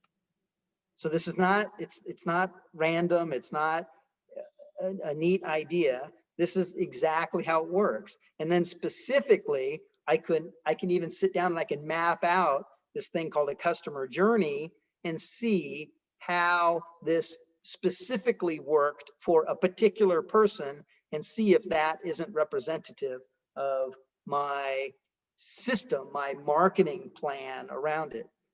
It would maybe, because I'm looking at all the touch points, maybe it is a billboard on the side of the freeway. Maybe it is talking to a customer service agent at the store, at my brick and mortar store. Maybe it's coming to my website and doing research on a particular product because they're shoppers. And then below that, there's a chat that pops up and says, hey, do you want to talk to one of our product experts about, choosing a new laptop? Finding exactly what that tactic is that might help you progress a potential customer through the sales funnel. This is just an example. There are many different examples of journey maps, but this is just an idea of, and again, what's most important is the concept at the top. See, the top is this, those are the life cycle of the relationship with that client. And then below that, we look for specific actions and activities and touch points where I can interact and influence either prospects or existing customers to improve our relationships with them. Okay, blah, blah, you know about ads. Ads come in different forms. And specifically, if you go to Facebook ads or Google ads, and I think we'll do this in this class. I don't know when, but we'll do it where I'll ask you to create an ad, and you have to think about what kind of ad. And you might not have thought about this before, but you actually have to think about where's that ad going to be placed and on what particular kind of device, and what's the size of the image that would show up on that particular device.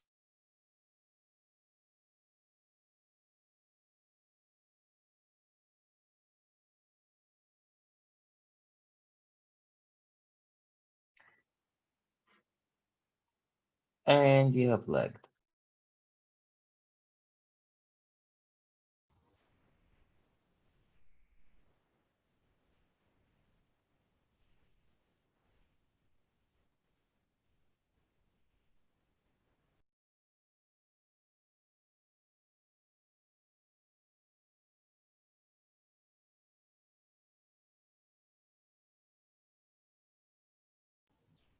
Is it frozen for you all? Yes. Yes. Yes. Yep.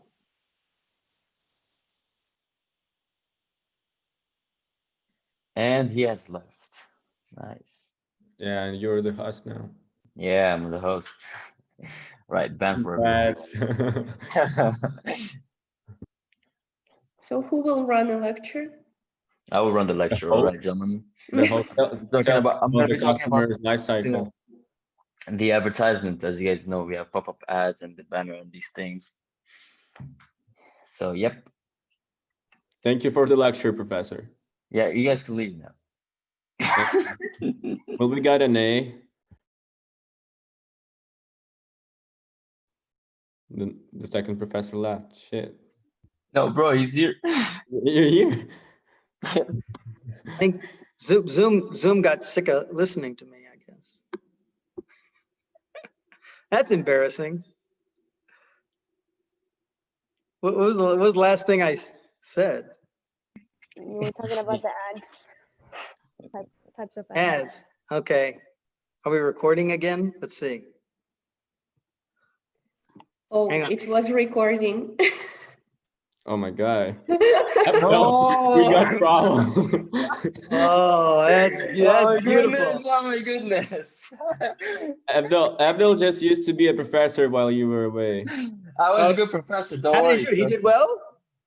Okay. Yeah. That's okay. Send me an invoice. I'm good. You're covering for me during an emergency. I have to. I'll pay double time. That's okay. Thank you. That's kind of you. All right, ads. Okay. You know about ads. The only point here is that We cannot see your screen, Professor. Oh, you can see my screen. Okay. Don't you remember what was on it? It was the banner ads and Yeah, ads. Pop-up ads, banner No. ads. Yes, this one. this one. Okay, there we go. Okay, ads. So just actually the format of the ads is important, that you would be presented to you by the ad platform, whether it's, again, Google ads, Instagram, Facebook ads, and so they're going to give you the specs, the specifications that are required before they can put that content, your ad, as well as the text, into a particular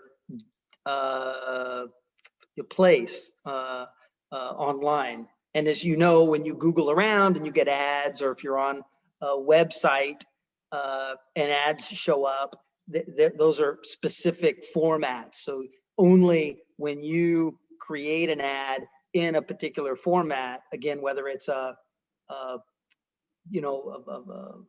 skyscraper ad, there's one on the side, or whether it's over the top, what that format would be will dictate where that ad might get placed. There are also different ad networks.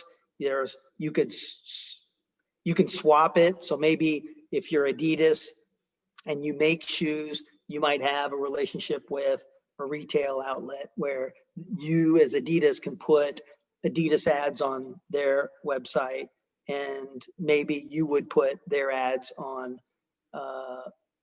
the retail outlet on Adidas's website as a place where if customers are interested, they can click and go and buy Adidas products from that retailer. But so it depends on the relationship. Often it's through an ad network, a broker, and that's essentially what Google AdSense is. So Google AdWords is where you as a business would put an ad in the Google AdSense network, and then they would place that ad in different locations. Google AdSense, let's say you're a blogger and you have a lot of traffic to your blog, you can sell ad space on your blog, and in that relationship you would be Google AdSense, and you would say the specifications of the available space, and then Google would connect automatically through software your site to their ad network, and they would pay you for ads they placed on your blog. That's how people make money in doing blogs. And this is this network, the brokers that exist in the background that are providing that content. The blogger is not, taking a phone call and saying, oh, I'll put that on my site. That's not how it works. Couldn't handle volume and the overhead in doing that.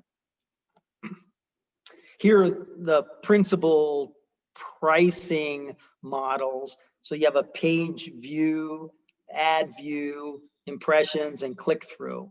So you're paying, and this is why Google is worth, you know, hundreds of billions of dollars.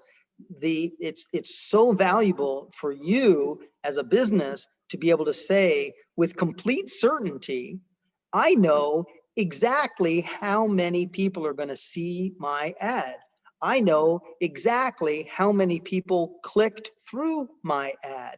And if I put a little bit of software, a little bit of HTML code on my website, I actually can connect the click-through rate from an ad all the way through to a shopping cart.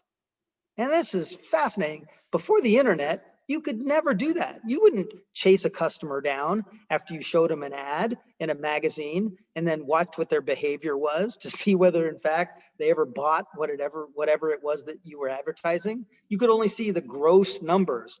If I spent $100,000 in this magazine ad, I ended up generating $250,000 in sales. But everything that happened in the middle, down to the unique individual, I couldn't manage that level of detail. There were some clever ways they would try, but I've experienced these back in the day before the internet. But this is really fascinating, and it's why businesses are so willing to give so much money, because you can see the return on investment of a campaign immediately. I mean, eventually, right? You're going to know whether or not you had the effect that you were anticipating. So we call that click-through rates, and Google will charge either for impressions, how many people see it. They'll typically do that in an awareness campaign just to make people aware of your product. But then if you're in the call to action where you're trying to move people through that sales funnel, then you'll pay for click-through where customers see the ad, but you only pay when they click on the ad.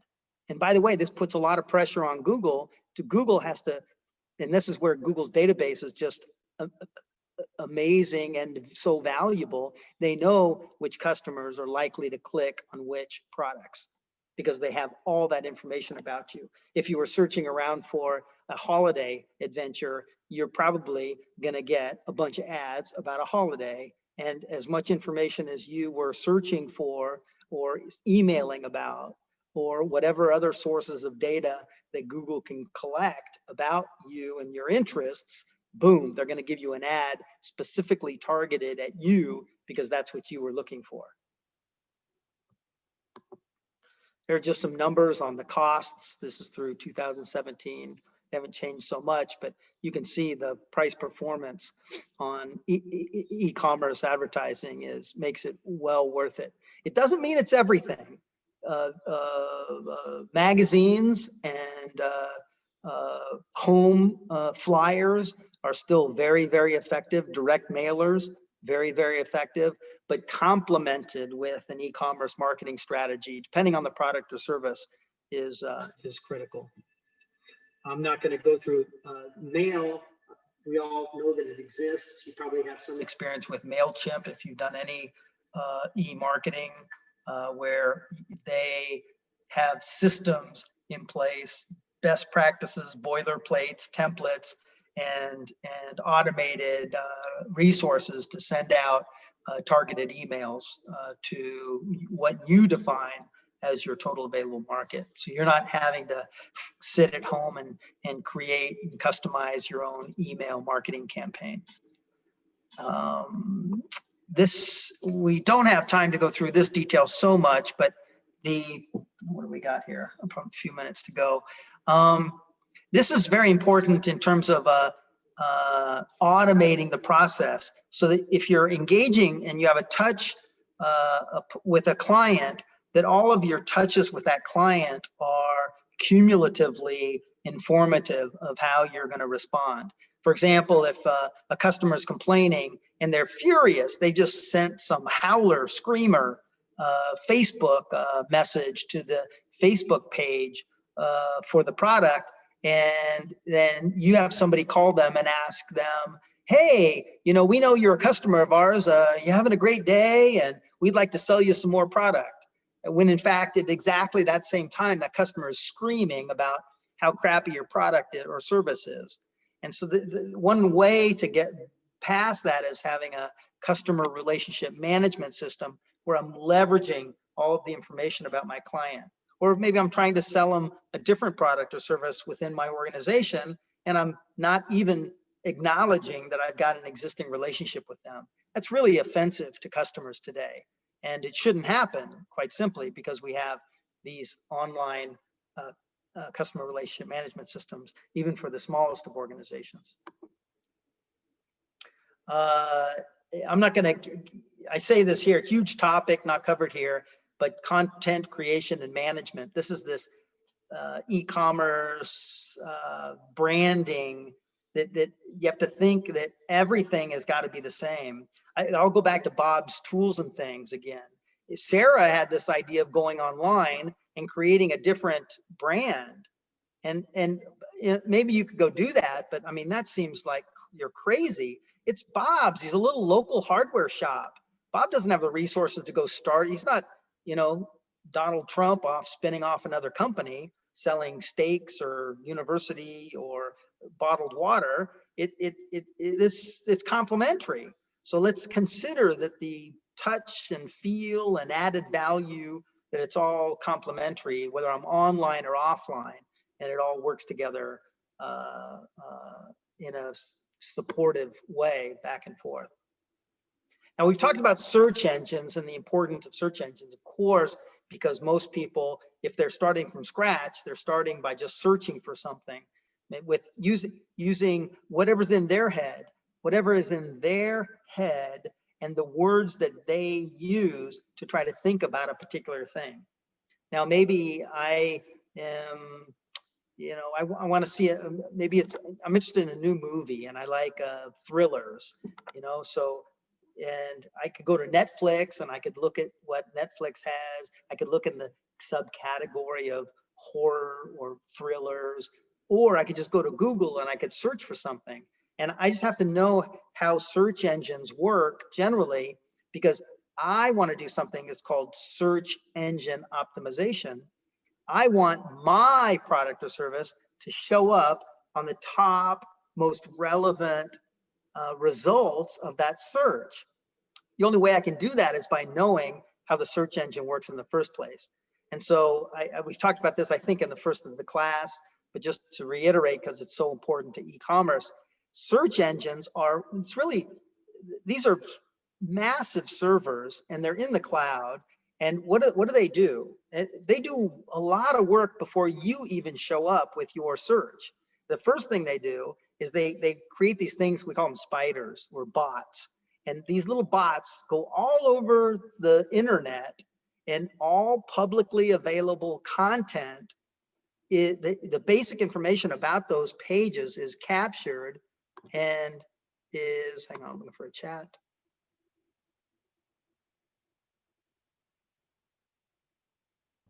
Sorry, I just wrote my questions to the chat so we can discuss them in the end of the lecture, and accidentally sent them earlier than I wanted.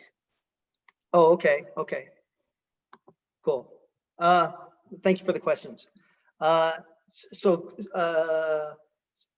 Later we'll go through search engine. For sake of time, I'm just gonna bump through here. So read about search engines, read about how they work.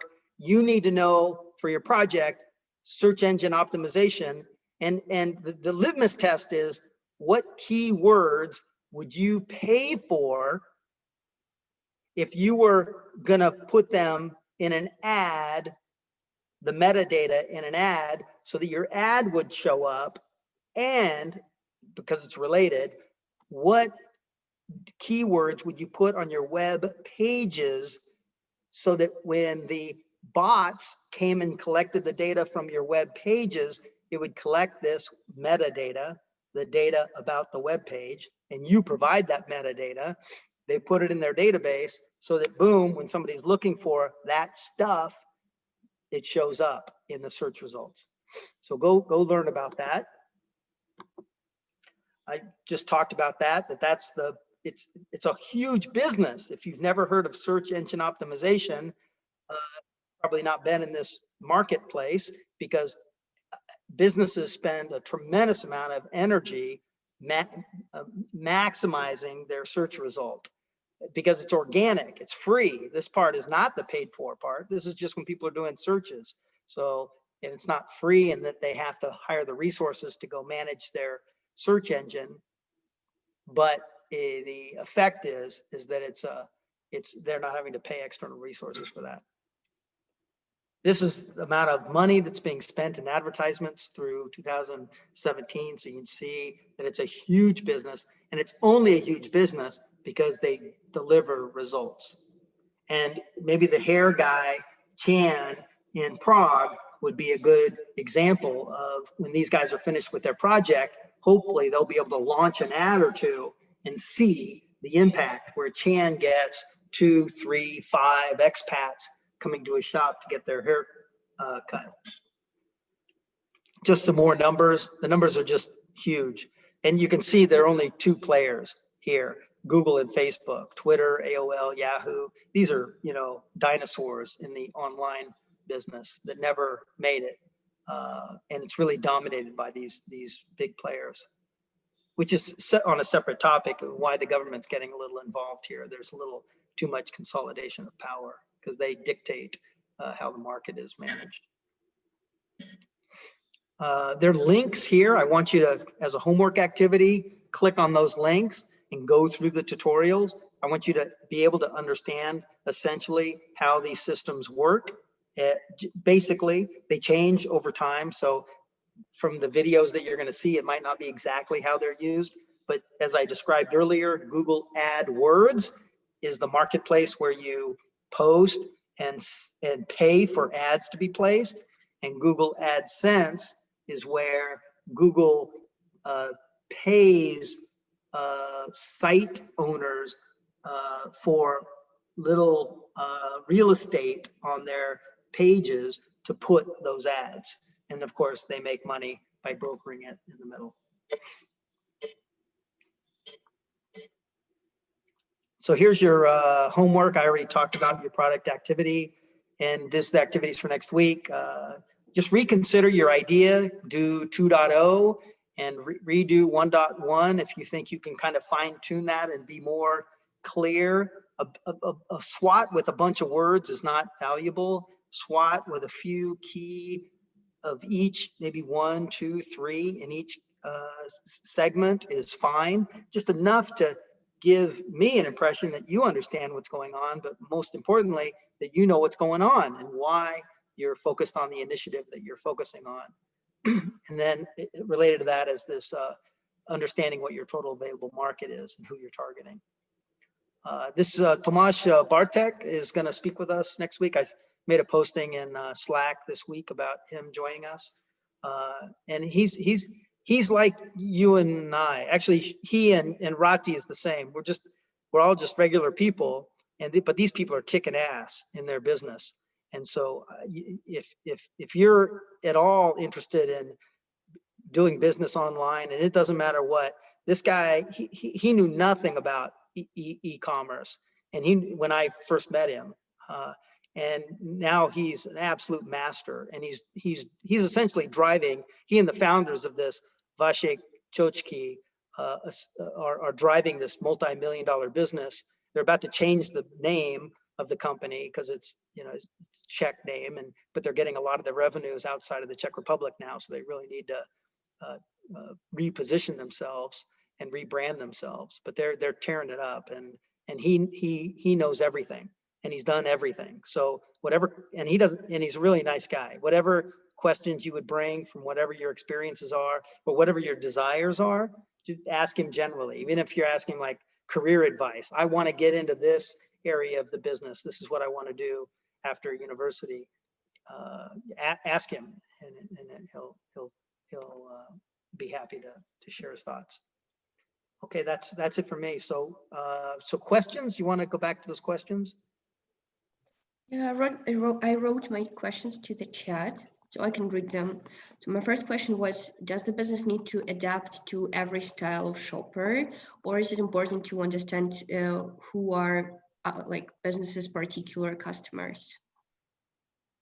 That's a good question, and the answer is both. But you first need to understand what kind of customers are coming at you, and if you find that in your analysis of your total available market that really buyers are coming, then you would spend all your energy on the buyers. So it's really, this is a great lesson in marketing 101, that you only spend your energy on customers who are likely going to come to you. You don't try to make a customer behave differently than they are. So first it's just knowing who your customer is and then creating systems that respond to them.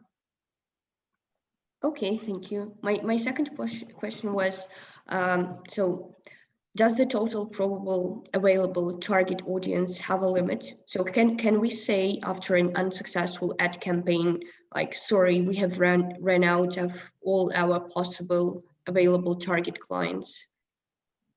Like, sorry, there are no more people who can be interested in our product or service. Can we say? That's a chicken and egg question. If you're familiar with that phrase, it's a, if you have a total available market and you've gone after them with your advertising and you've not been successful, then you have to question what product or service you're providing, because it doesn't seem to, they call that a market match. There's not a match. There's not a need and a want connected to what you're providing, and or you haven't differentiated enough where they see you as being special enough to engage and transact with. Does that make sense? There's always a market there's always, I'll just say, there's always a market. So, I mean, it's endless what you can come up with. Yeah, I agree that it is always endless. So we cannot say like the number of our possible available clients is that one, because there's some finite borders around it. For example, yeah, I mean, 7 right. Right. How many people live in the Czech Republic? Yes. That's right. So there's a start, but actually that's the beginning of the questioning. Then you have to go down, and for every one of the groups here, you could use that as an example, 10.5 million or 10.3 million people in the Czech Republic, but how many are really your total available market? And then that's where you start to segment the market through demographic, psychographic, geographic. Who are they? Who am I really going to get? If I'm a barber and I'm in Prague 1, here's an example. We had a group last semester. His parents owned a bar restaurant in Ostrava, and so he defined. His dad actually told him, "No, we only get customers in this geography." And literally, it was like a 1.5 kilometers diameter around the restaurant. And I mean, you could argue whether that was too limiting or not, but his dad was very specific. He says, because that 95% of our target of our audience, our customer base, comes from 1.5 kilometers around. So he actually could target within Facebook's system customers who were in that geography, because Facebook knows that. They know where you are, whether you like it or not. Okay, yeah, but anyway, we can change our target audience if we can. I mean, if we are not a barbershop, and then we would gain the new market opportunity. Yeah, exactly. I gave that as an example. Correct. Right. Okay. Yeah, because since food delivery, Damayidlo, Volt, this guy could easily open up his business, and it's not customers coming to him, it's who he could deliver to within a reasonable time so the food isn't cold. Okay, thank you. And my last question was, easily about the project. So how are we supposed to learn about the number of customers in a company per month, per year, if they refuse to tell us via phone, email, if they just don't want to tell us? For this, that's a great question. And this goes to every project. If you can't come up with a specific piece of information, I don't want to slow your project down, make an assumption. Just state the assumption. We just assume that it's this number. And it could be a cost assumption. It could be a customer number assumption. It could be the revenue or profitability per customer, whatever any information is that you need to like get by so you can keep going with the project. I mean, this is only an e-commerce class. This is not, we're not, sending people to the moon. So I'm not looking for perfection. I'm looking for this general understanding of how to get through this project thoughtfully, starting with, business strategy, position, differentiation, and then boom, from that, boom, you're going to get into specifically e-commerce concepts and applying them to your project. So don't get hung up in that stuff. But I'm pushing you back because I want you to know as much as you can, and based on reality as much as possible.